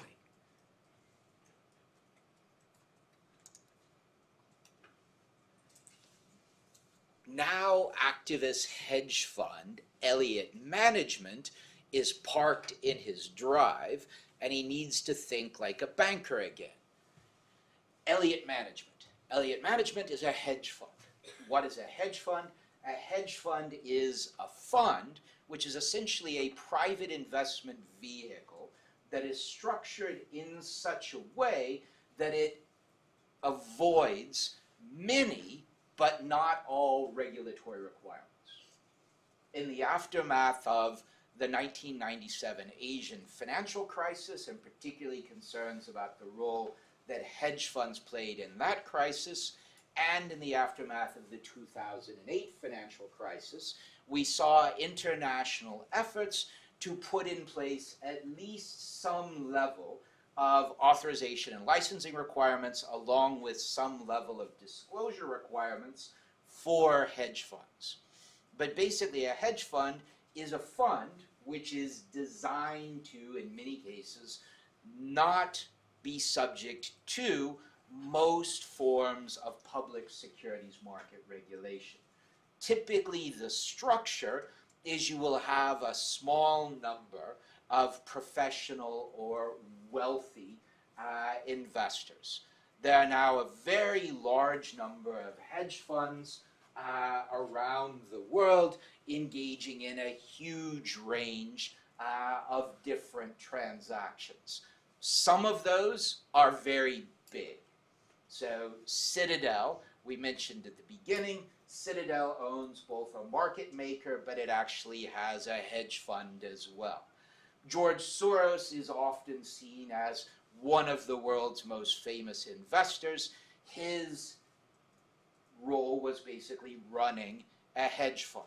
So these are private investment firms. Some are very big. Most aren't that big, actually. Elliott is a pretty good-sized hedge fund, and his business is he takes minority stakes in companies which his firm thinks are underperforming. His objective is then to get management of those firms to do better. If they do better, he makes money. And that's essentially the business. So he is an activist hedge fund, which means that he takes substantial positions in large companies and then tries to pressure management of those firms to generate higher returns. So that's what we have here. We have the London Stock Exchange Group is listed on the London Stock Exchange. It's a private company that runs the exchange, and it's listed on the exchange. It is widely held. That means that there is no sort of single controlling investor or family, and as a result, Elliott has been able to acquire via public transactions a significant percentage, not that significant, around 4 or 5% of the shares, which will enable him to have a voice in management. London Stock Exchange Group is a risky target for investor activism. It's big, with a market value of around £38 billion. It's one of the bigger companies listed on the LSE, 52 billion US, and it remains a British icon, even though moves into data and indexes have diluted the commercial significance of its share trading revenue. We're going to come to this in just a minute, because what that sentence just says is that actually the LSE Group does a lot of businesses that are not running the exchange. Now, what we're going to see in just a few minutes is that, in fact, for the LSE Group today, those running the exchange only makes up about 15 15% of its total revenue. Its other activities make up a far larger share of its revenue. And that really highlights this direction about evolution of market intermediaries. Elliott has to find big prey given the size of its 80 billion fund. So this is a big fund, 80 billion in assets under management. But he's not betting all of those assets on any single bet. In other words, maybe he actually does have enough that if he wanted to buy the entire London Stock Exchange, he could, but the risks are too high, and generally, even in a hedge fund, you will see a portfolio-based approach to positions they take. But the high-stakes dynamic makes it critical for billionaire Paul Singer's firm that LSEG has untapped upside that can be released through pressure on the boardroom. So the idea here is that he's a minority shareholder. He is going to put pressure on management to make more money, and his investment will pay off as a result. At first glance, the opportunity seems to rest on a recent collapse in LSEG shares after markets started to see it as a victim of artificial intelligence rather than as a beneficiary of new AI-driven consumption. So we highlighted this at the beginning of the class, this idea that markets are now looking at firms and saying, is this firm going to benefit from AI, or is this firm going to be hurt by AI? And so far, it appears that the market view is that LSE Group, and you can see the height of its share price, its market cap around 80 billion US in 2025. That's now dropped about a third to around 50 billion. And so the question is really, is the LSE Group's business one that is vulnerable to AI disruption, which would then justify the drop in value, or is it a business that will benefit from AI? Several analysts reckon there's a positive case to be made for the business given much of its data is proprietary. So let's look at the LSE. Data and analytics, FTSE, FTSE Russell, London Stock Exchange, Forex, post-trade risk intelligence. This is essentially how LSE Group makes money. Largest share of its income is data and analytics. In other words, they sell data. You want information about trading on the LSE, you have to buy it. They may give you sort of big trends, but if you want the granular, detailed, high-frequency data, you pay. And they actually, as a result of a merger a number of years ago, merged with another firm which used to be called Refinitiv. Refinitiv is essentially very similar to Bloomberg. It's basically a data firm and an analytics firm. So Bloomberg, one of their key products they sell are Bloomberg terminals. Michael Bloomberg in the 1970s was in IT at Salomon Brothers, one of the big investment banks, later acquired by Citi. He created a secure means of communication for traders within Salomon and their clients. That is the genesis of today's Bloomberg terminal, which is a core feature of hedge funds, investment banks, large asset managers, and the like. And they're really expensive. You have to pay a substantial amount every year for that terminal. Essentially what you're getting is an information source. Bloomberg puts a lot of effort in getting data. You are also getting a communications system that enables you to make secure transactions and communication, and they also sell a wide range of analytics. Refinitive's business was essentially the same. They even have a terminal that they sell. So the merger between the LSE group and Refinitiv was basically designed to grow the data aspect of the business.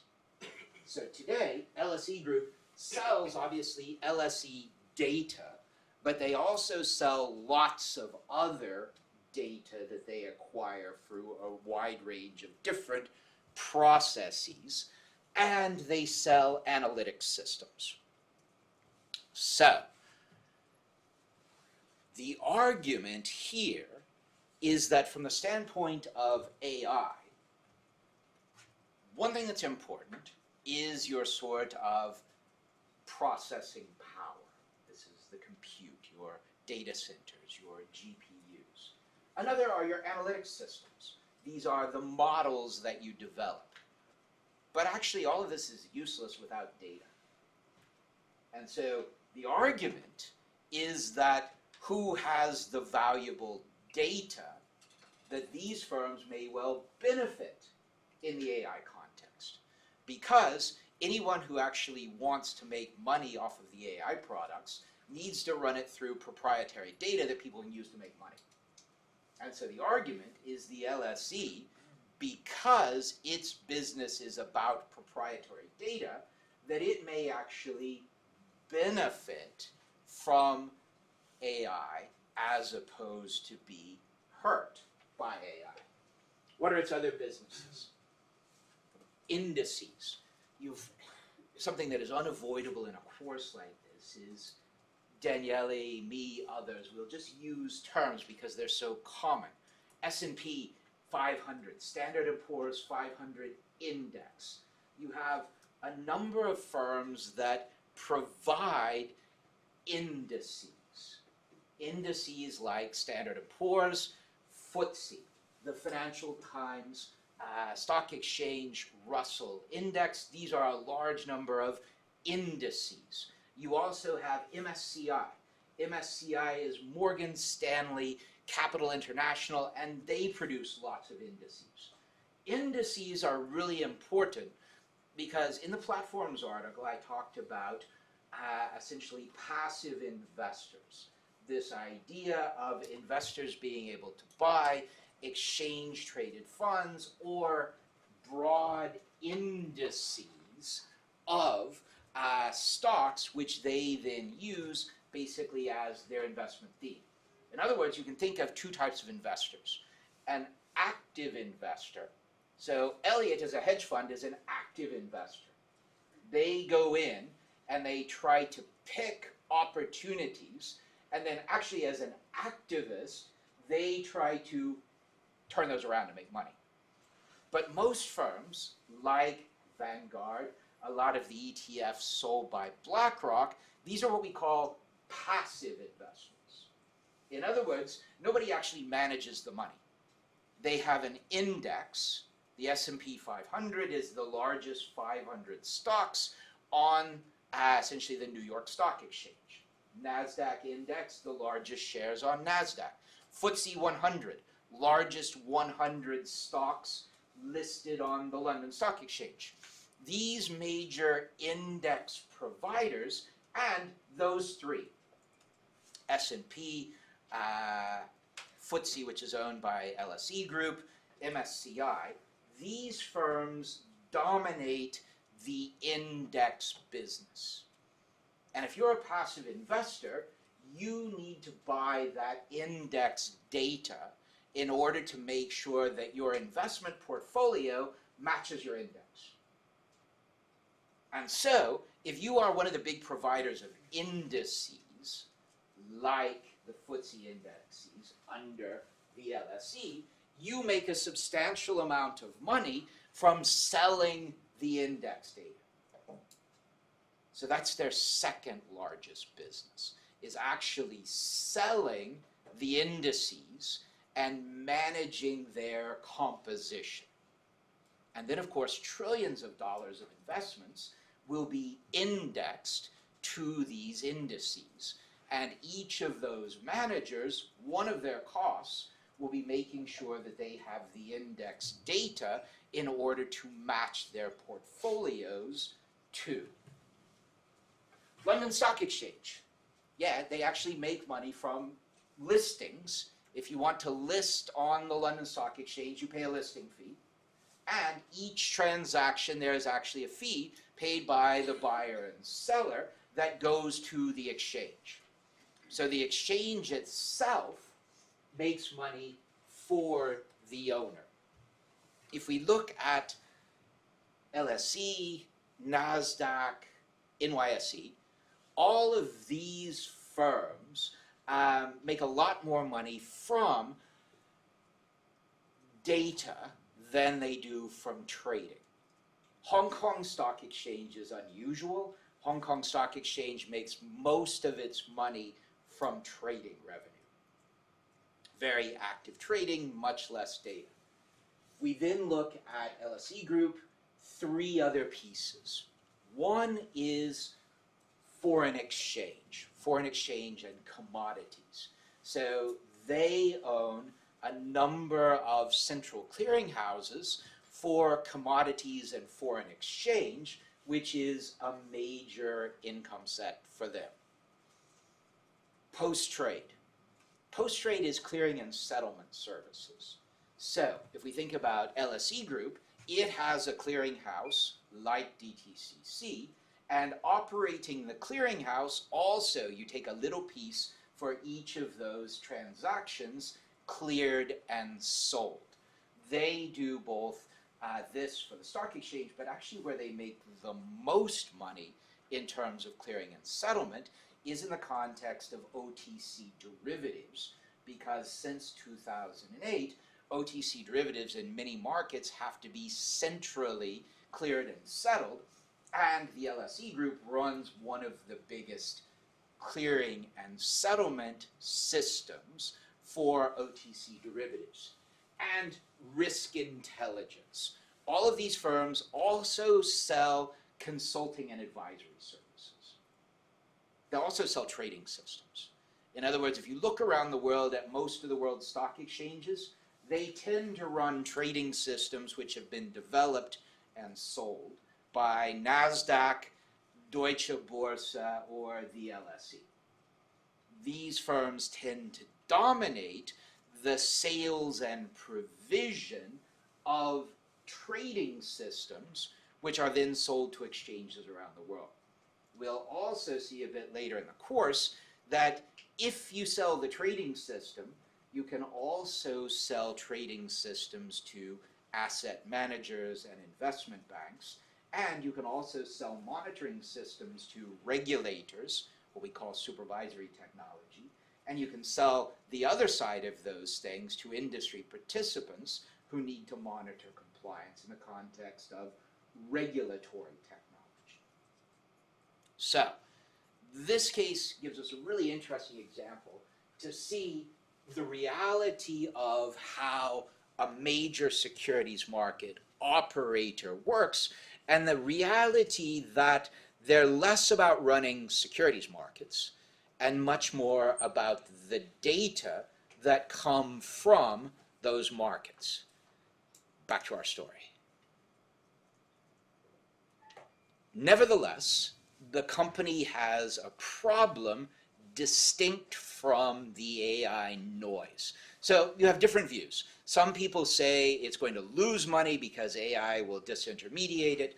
Others say it will make money because of the data. So one aspect, if you're an activist, is going to be to get them to do a better job of selling themselves as a firm which, in the context of finance, we call a firm with a moat. A moat is a firm that has something that protects it from competitors. And if you're the LSE Group, you've got a moat because you run the exchange. That's your data. And that means you have a protected position against others. And as we're going to see, if you want to run an exchange, the process of establishing one is not so easy, but also the process of competing with a major provider is also not so easy.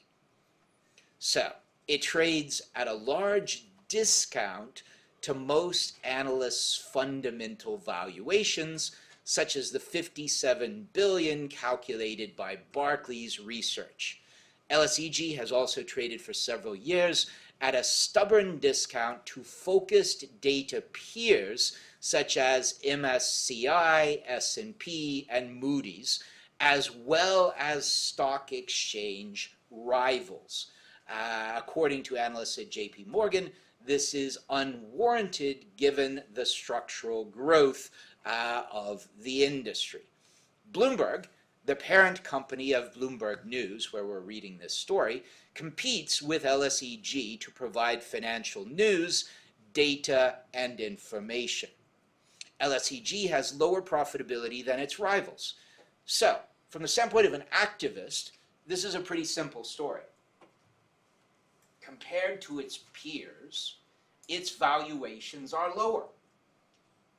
So, they want to focus on trying to get those valuations equivalent to its peers. Not too unreasonable, really.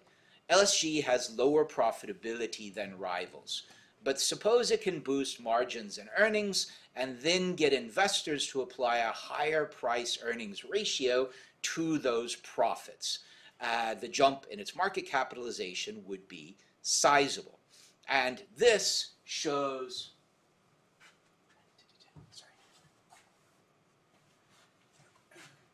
yellow is SEG's trailing price to earnings ratio below 20, which in current markets is pretty low. S&P Global, MSCI, and Moody's up here. So you can see, compared to main peers, it has lower valuations. And so, from an activist standpoint, their objective is to figure out how to get it to make more money. Bloomberg is private. So despite the fact that it's one of your leading information sellers for public and other markets, it's actually a private company, so none of these sorts of public analytics actually apply. Elliott hasn't launched a public campaign. Behind the scenes, it's pushing for sharper performance and more ambitious share buybacks. Schwimmer, the CEO, could address those demands by setting more challenging margin targets and telegraphing further stock repurchases on earnings day next week. So we'll get some more about this story next week. Still, it's touch and go whether such shareholder-friendly actions would decisively lift the valuation. What if the main drag here is a conglomerate discount? LSEG presents itself as four main businesses. Some analysts break it into more. All are complex individually, let alone as a collective. On top of that, there's a 51% stake in Tradeweb Market Incorporating, an electronic trading specialist. That represents nearly a quarter of LSEG's market capitalization.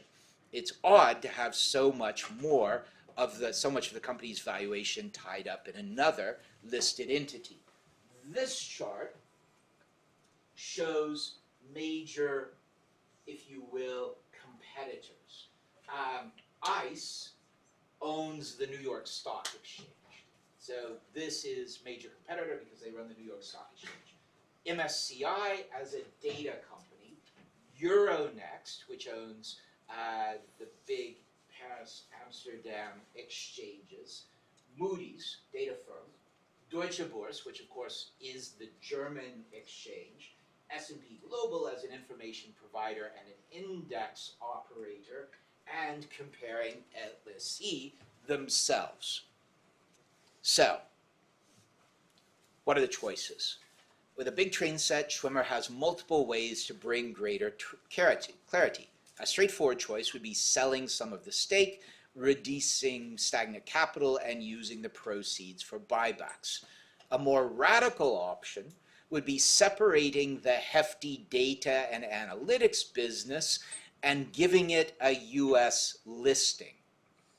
Now that's an interesting one. We've talked repeatedly about liquidity draws liquidity. If the reality is that the operator of one of the world's major exchanges could actually get more value by listing a big part of itself on someone else's exchange, that's an interesting thing to say. There would be no embarrassment in choosing a non-London home for this. I disagree with that point. The division's implied price to earnings ratio within LSG's recent share price is just 6 times. And we saw the comparisons for Moody's, MSCI, Standard & Poor's, all around 20 to 30 times. So if one is able to get a valuation of double to triple for your largest business line by listing it somewhere else, that's an interesting prospect. Maybe LSEG's current structure is the right one.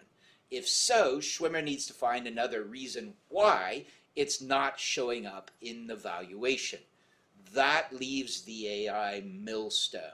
Analysts following LSEG sound increasingly convinced that the company has strong defenses against disruption.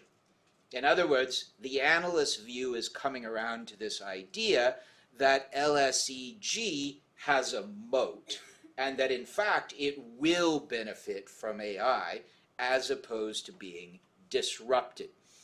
They're doing the heavy lifting on conveying that message. Normally, the arrival of an activist is something to fear. This time, Elliott's stake building is clearly a vote of confidence in the resilience of the business. It also gives Schwimmer air cover to rethink LSEG's strategy, just as if he were advising stock exchange leaders when he was at Goldman.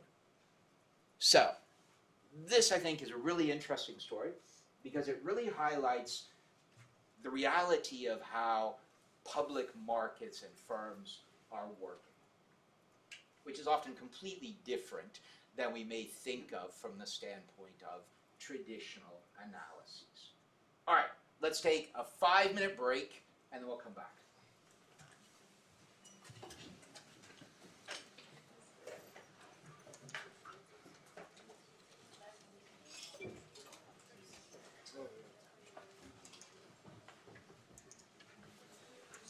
Yeah. You disagreed with the statement about non. Oh, I think that, so the story is saying that they think it would be okay for the LSEG to sell off the data and list it in New York, that politically it wouldn't get in trouble. I can't see that. Oh, okay. Yeah. Fair enough. Yeah. Can I ask you some more questions or so for the rivals of LSEG? So directly, NASDAQ and ICE, which owns the New York Stock Exchange, these would be the most direct ones because they have that sort of full set of businesses that is quite similar to LSEG. But then you have a number of other ones. You have MSCI, Standard & Poor's, that are really on the data side, but also on the index side. Then you have some exchanges like Deutsche Börse that are more traditional exchanges. And then you have some like Bloomberg, which are once again an information and data company. So pretty much everyone. Well, you know, it's a small group Yeah. that are very big, actually, all of these.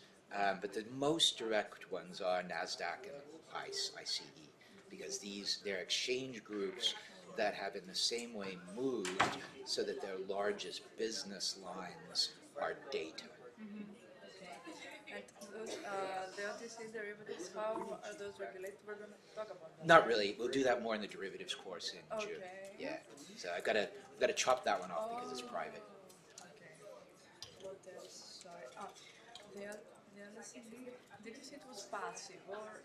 No, so basically from the standpoint of indexes, so like the LSE owns the FTSE, the FTSE indexes. So someone says, the FTSE 100 today went up. The LSE owns that index.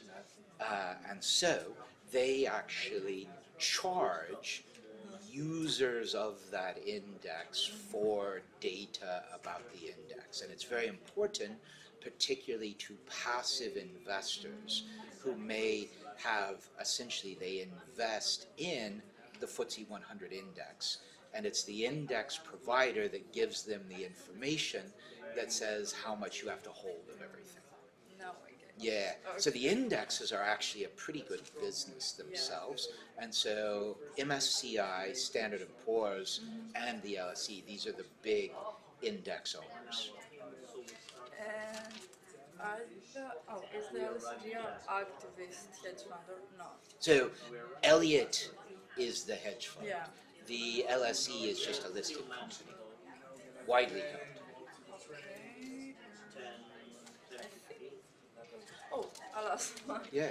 Sorry. The T+2+3 Yeah. thing.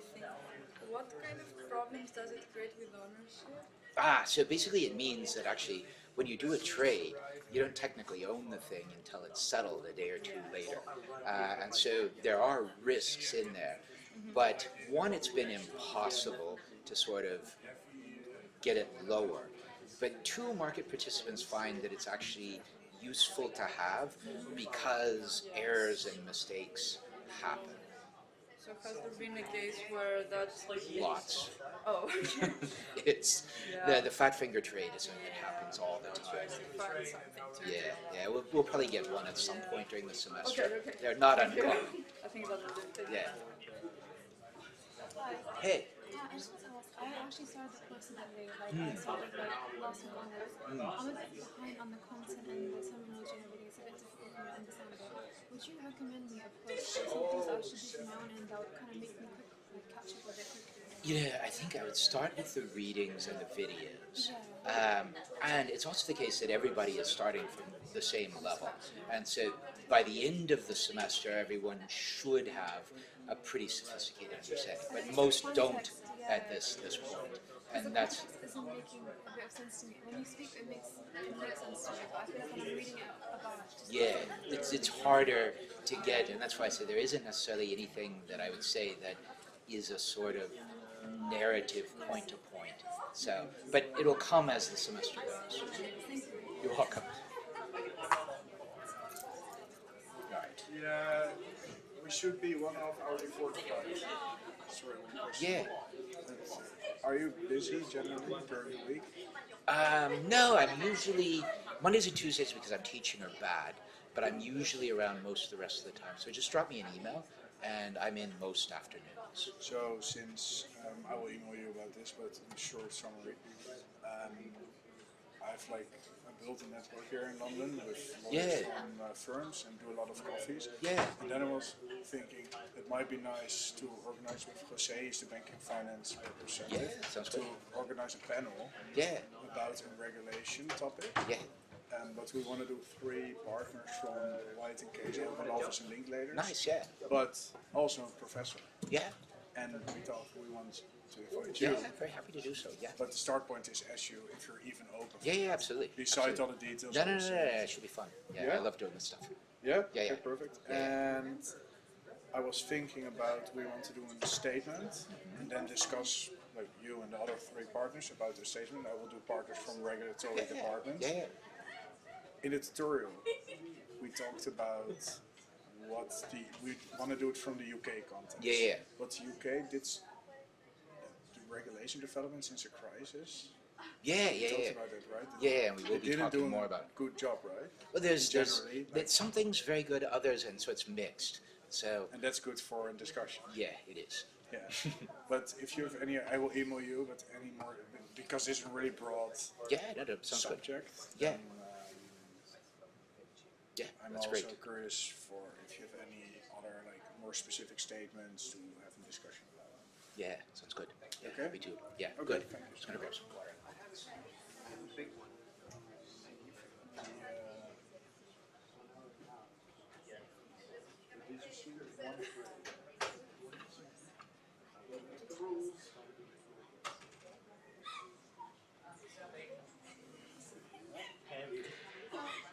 gotta be early. It's gotta be done today.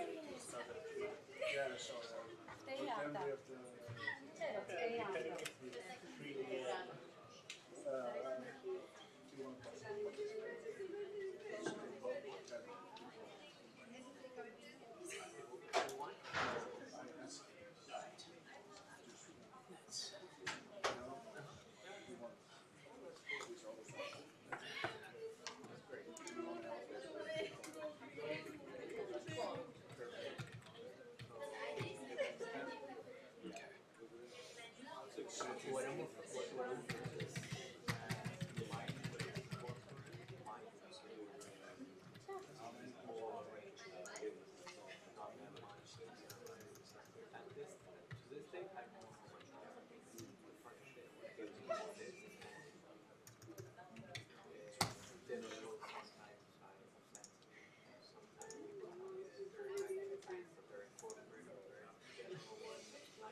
I don't even know what the is. But I will.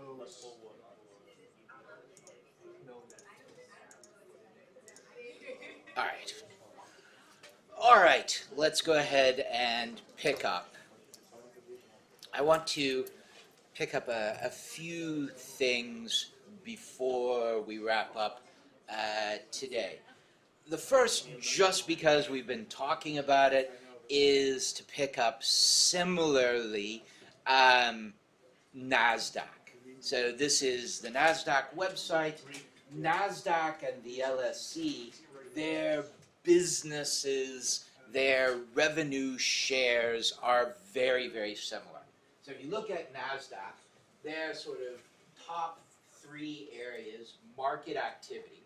So this is trading and listing on the NASDAQ. Insights. Insights are all about data. And solutions. NASDAQ sells a lot of tech. It sells tech to exchanges. It sells tech to regulators. It sells tech to financial institutions. And so if we actually want to look at NASDAQ's largest business, like LSEG, is data. NASDAQ's second largest area of business is solutions. This is consulting and tech. Their third largest piece is trading services via the exchange. So they both share the same thing, that trading services, their sort of name asset, is actually their third largest source of revenue. Data in both cases comes first. NASDAQ has been much more successful than the LSE in selling tech and services. And then the third is really from the standpoint of trading. LSE, similar data focus. Their second level is really indices. So all of those FTSE indices all across the world, that's their second biggest. Third is trading. ICE, the Intercontinental Exchange, which owns the New York Stock Exchange, would be similar. If we look at some of the other pieces, not quite the same. So, questions, comments on this exchange piece? Okay, now, what I want to pick up is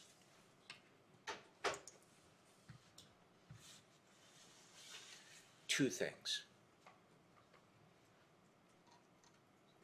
The first is the next two sets of IOSCO principles. So market intermediaries. Yeah. Just on the exchanges for the revenues coming from the trading activities, how do they charge the companies that are listed on the exchanges? Is it like a BOV or do they have a running? Yeah. So this is the question is, how do you charge fees on the listing? And yes, one of your things in the context of a listing decision, there will be a fee that you have to pay the exchange as part of the listing service. And then as a listed company, you'll also have to pay every year an annual fee.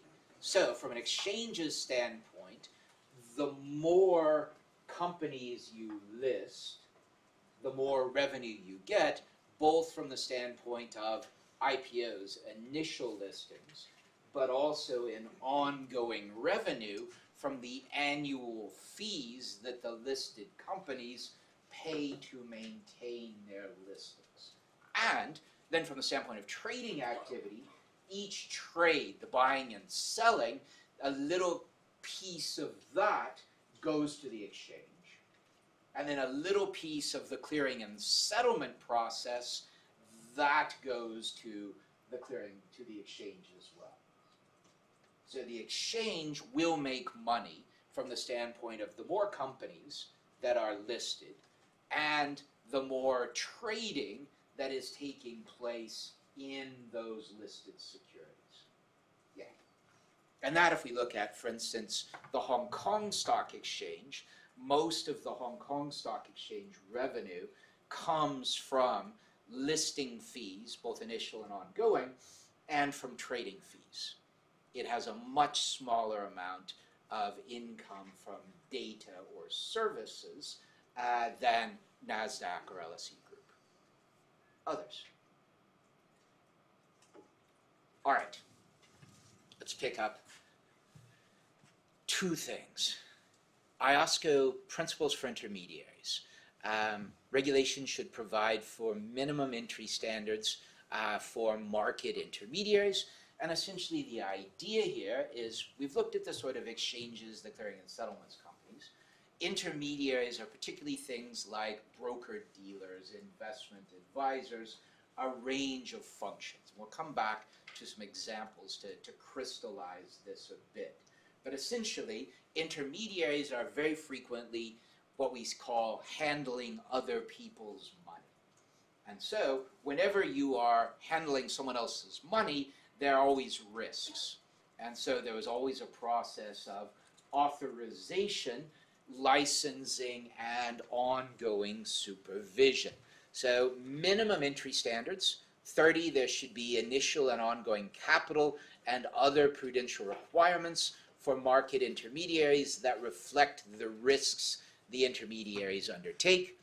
31, market intermediaries should be required to establish an internal function that delivers compliance with standards for internal organization and operational conduct with the aim of protecting the interests of clients and their assets and ensuring proper management of risk, through which management of the intermediary accepts primary responsibility for these matters.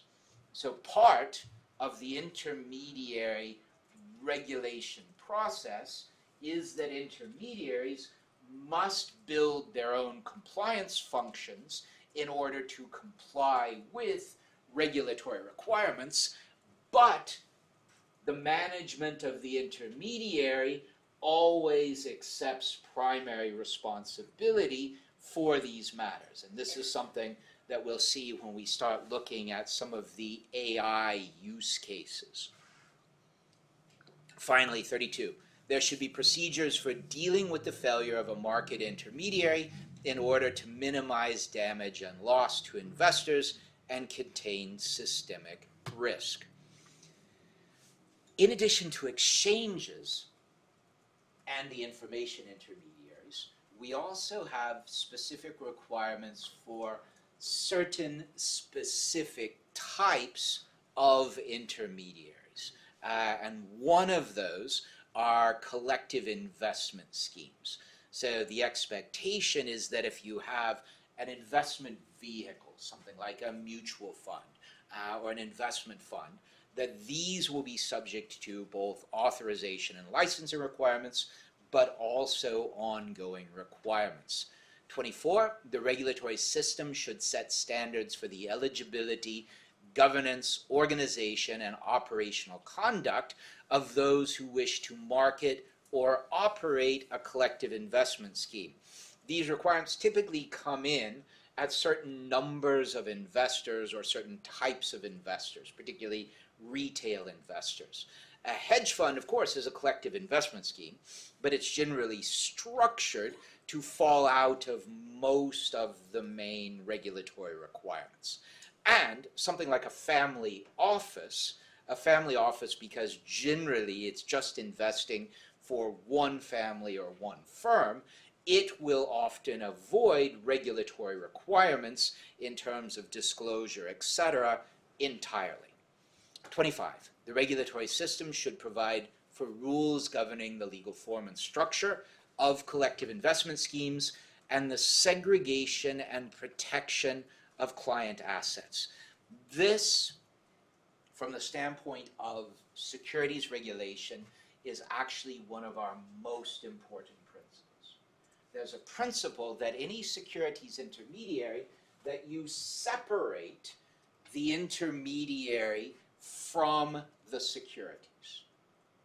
In other words, there's a separation between the entity and the securities. And this is what we call segregation of accounts. In other words, if you think about, for those of you who've looked at banking regulation, you see that if you've got a deposit with a bank, you are a creditor of the bank. You are basically your funds are no longer yours, they're actually the bank's.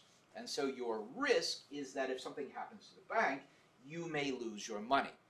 In securities markets, we treat this differently. The idea is that if you have an investment account with a broker-dealer, your securities will be segregated into a separate account. So that if the broker-dealer fails, your money is still your money. It's separate. And this is one of the core reasons why, in general, we focus less on safety and soundness of securities firms than on safety and soundness of banks.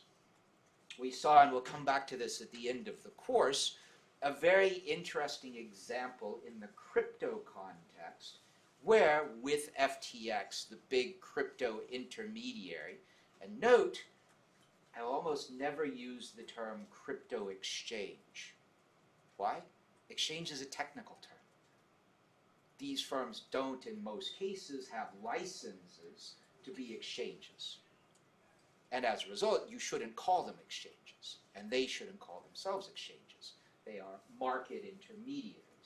A market intermediary like FTX didn't have segregated accounts for the crypto of its clients. So when FTX failed, it turned out that all of its customers had claims against FTX and that their crypto was not segregated into separate accounts. And so one of the key things that makes banking supervision and securities regulation different is this idea of segregation of accounts and the idea that the ownership of securities will be segregated to the individual investor. 26. Regulation should require disclosure as set forth under the principles for issuers, which is necessary to evaluate the suitability of a collective investment scheme for a particular investor and the value of the investor's interest in the scheme. 27. Regulation should ensure there is a proper and disclosed basis for asset valuation and the pricing and redemption of units in a collective investment scheme. We'll come back to this later. Regulation, 28, should ensure that hedge funds and/or hedge fund managers and advisors are subject to appropriate oversight, reflecting that international decision, particularly after the 2008 crisis, to bring generally hedge funds, at least as far as disclosure purposes, within the regulatory perimeter. Now, I'm going to come back because there's one more really interesting story that's happening right now, which is around the purchase of probably the UK's last major asset management firm, Schroders, by a US firm. And we'll come back to this in just a second. But I want to go through this first. What I've done on the next slides is essentially, and to try to bring the market structure issues down to a more concrete level, I've taken the outline of the FSMA 2000.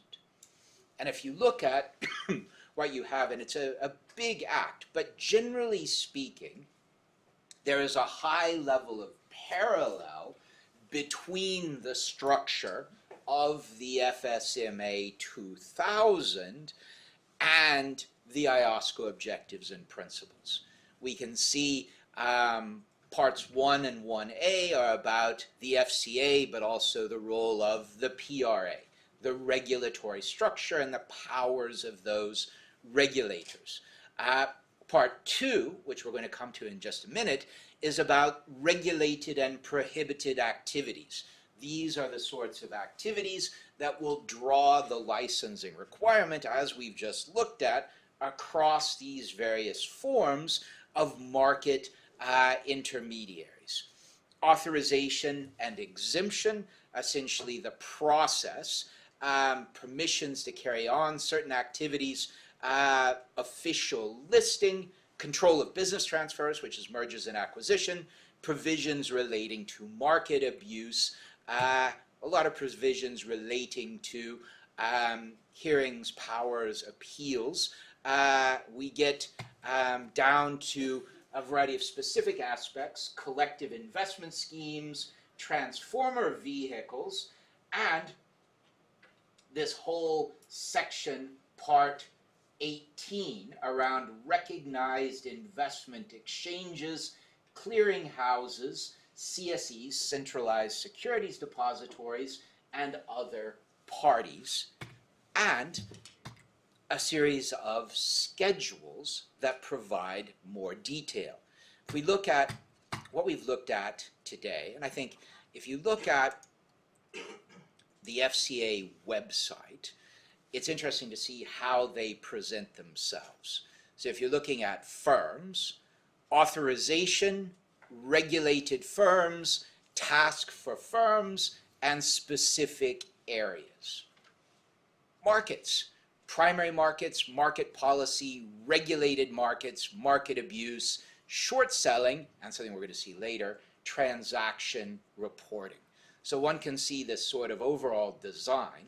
It's then implementation in the context of the specific legislation and its reflection within the regulator itself.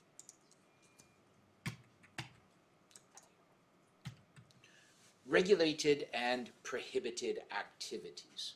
So if we look at the general rule, section 19, no person may carry on a regulated activity in the UK or passport to do so unless he is an authorized person or an exempt person.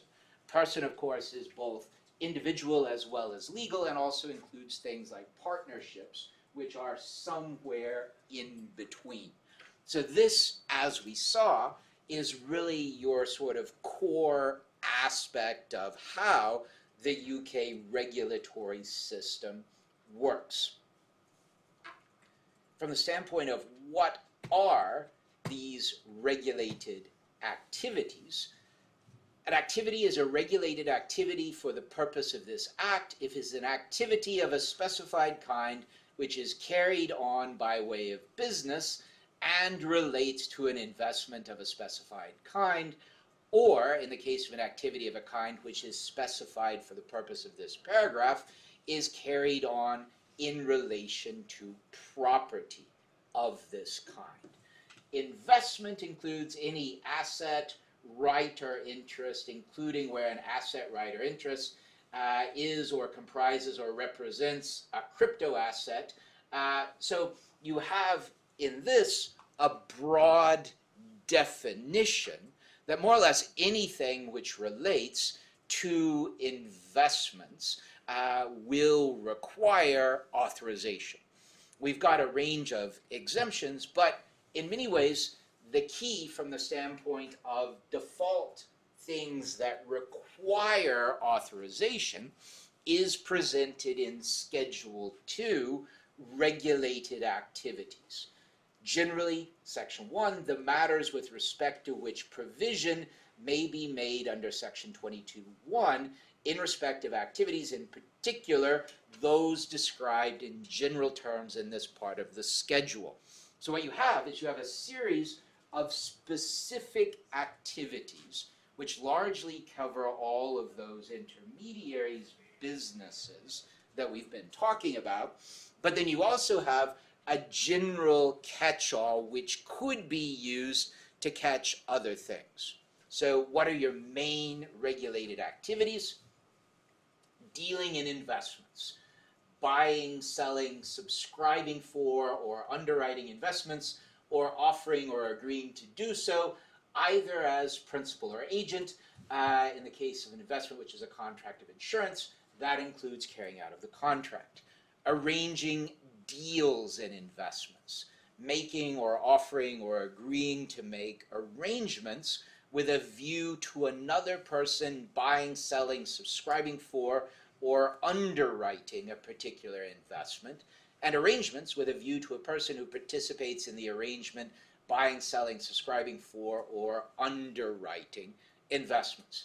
Accepting deposits, which we're not looking at in here. Safekeeping and administration of assets. We saw a number of these custodial functions around securities, like the DCC.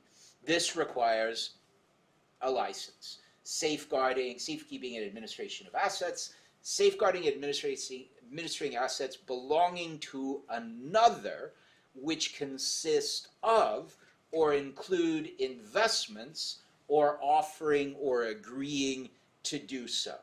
The arrangements for their management are such that the assets may consist of or include investments at the that's managing. Arranging for the safeguarding and administration of assets belonging to another or offering or agreeing to do so. Managing investments. Managing or offering or agreeing to manage assets belonging to another person where the assets consist of or include investments, or the arrangements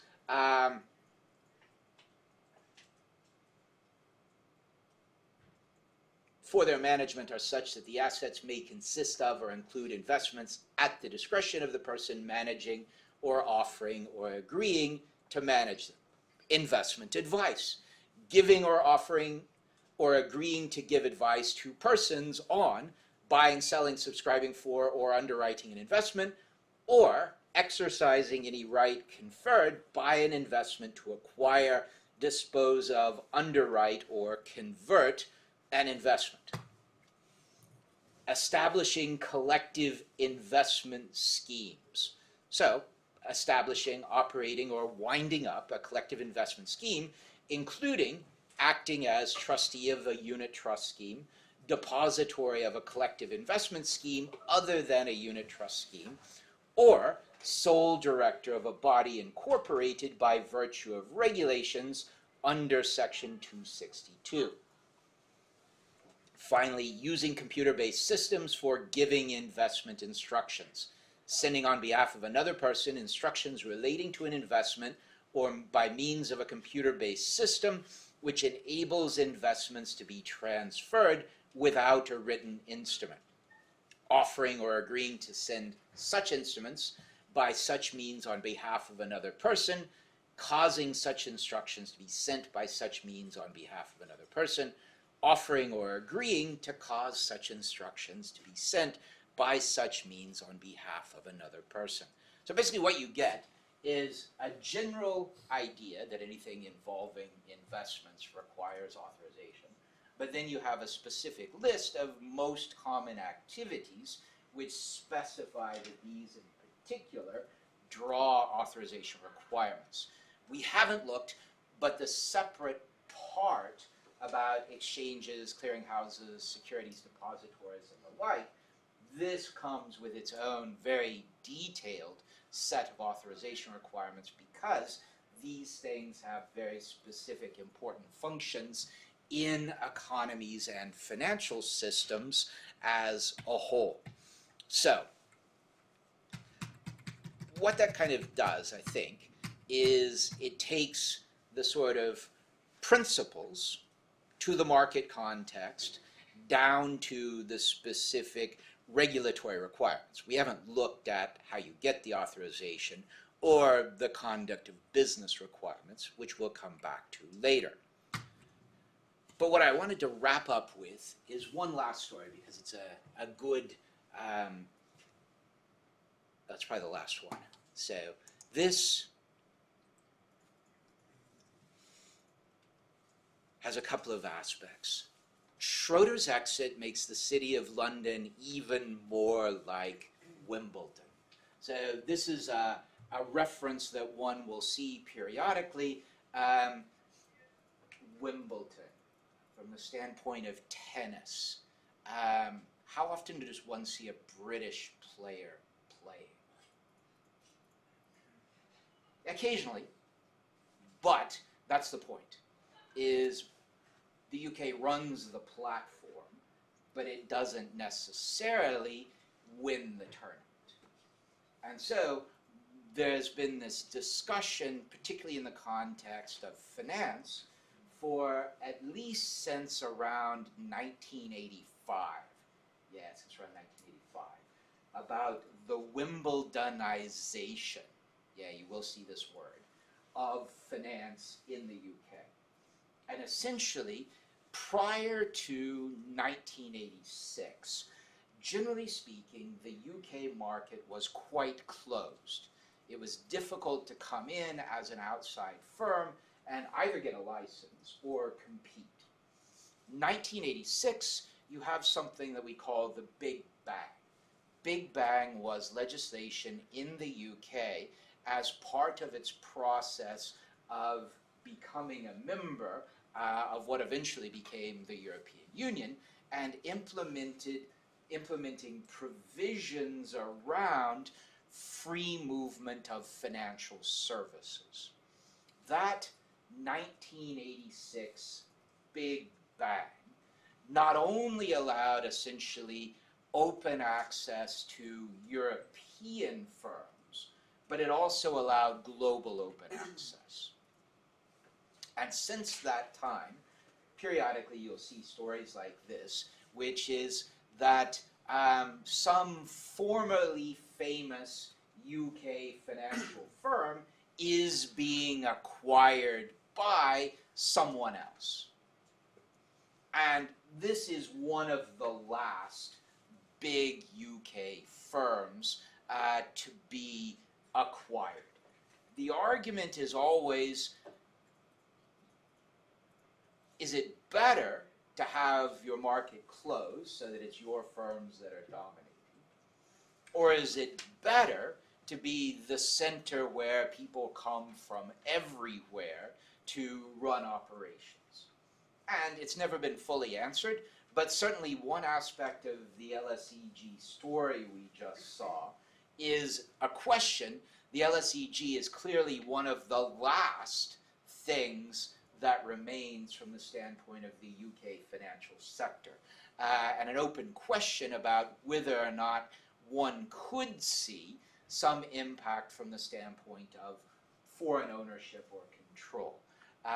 Generally, I would guess that today, as a result of geopolitical changes, the trend is kind of against some of this global opening that we saw over the past several decades.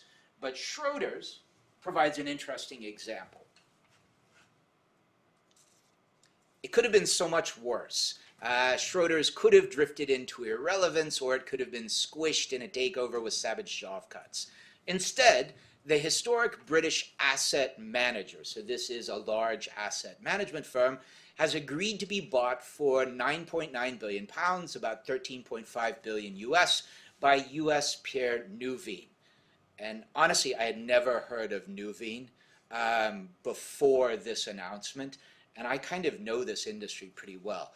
It appears it's a reasonably good-sized US asset management firm. It's not a giant like some of the others that we looked at in the context of the article. Securing its future inside a buyer which there is little serious overlap. The bald truth remains, however, another of the cities of London's defining names has chosen to surrender independence rather than soldier on. Schroders has been scrambling to adjust to the twin threats facing active asset managers. So we've talked about passive versus active. Passive is essentially a fund who tracks an index. An active fund is one where the manager takes choices about investments.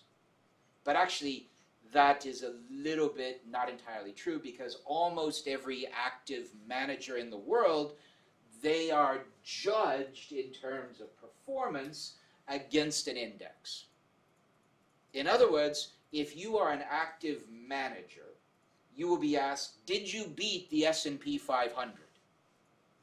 And if you didn't beat the S&P 500, the argument is investors should have just bought an S&P 500 index fund.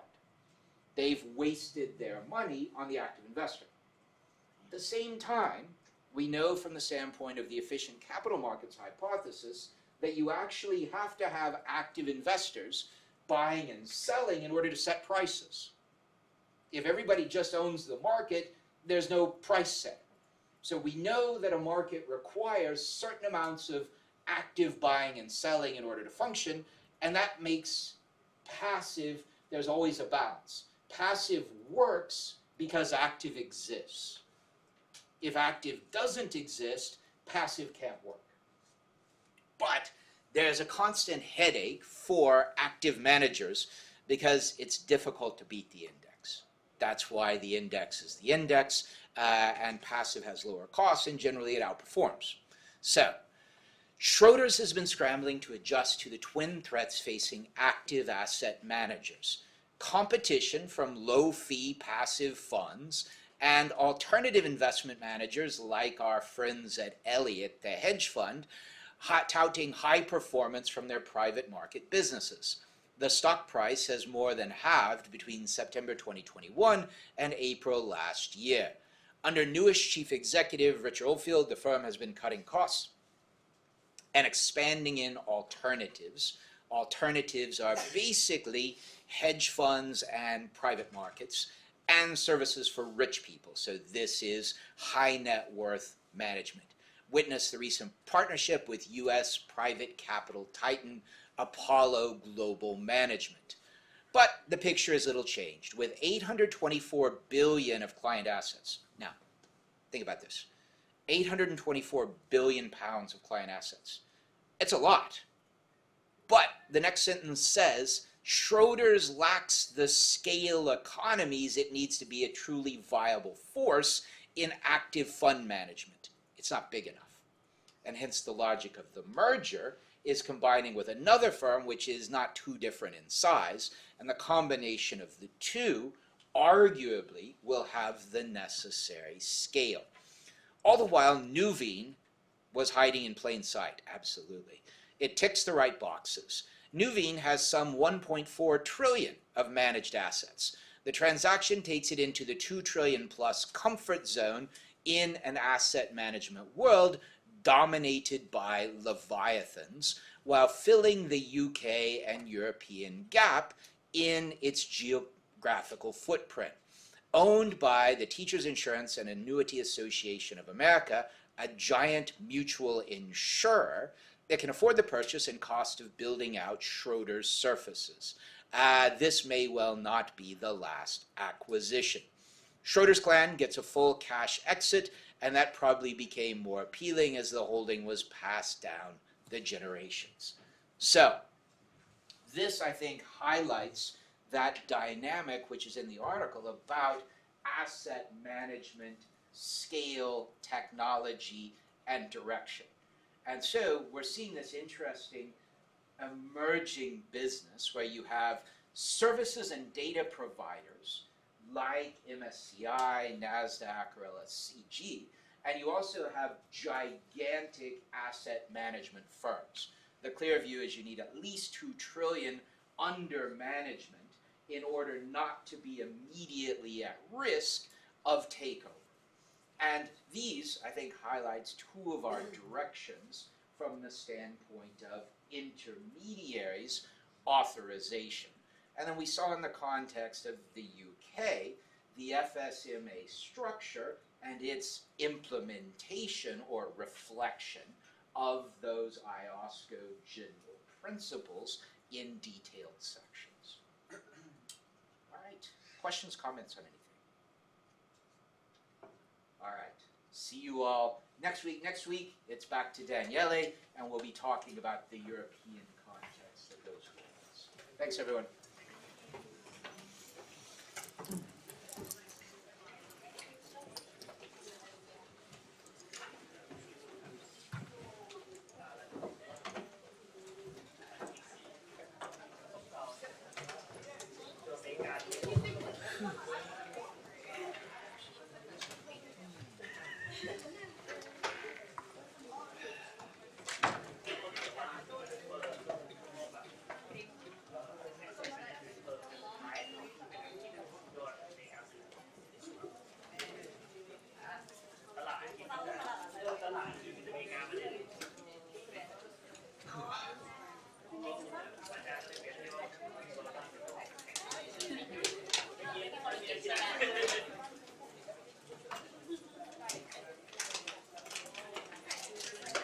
See you next week.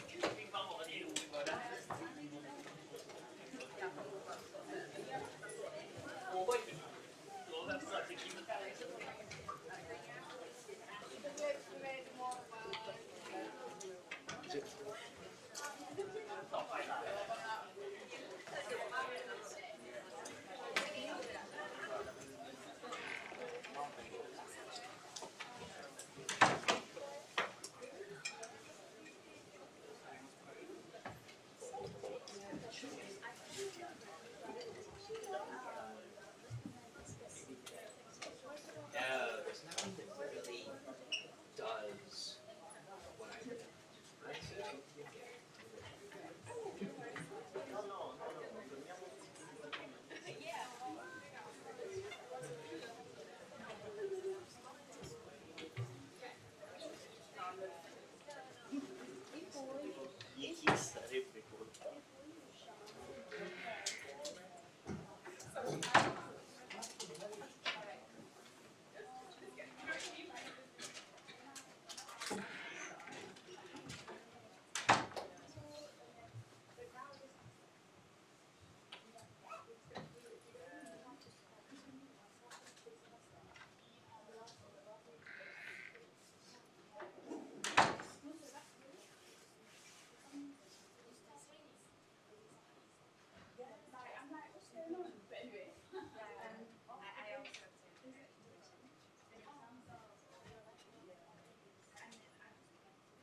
want.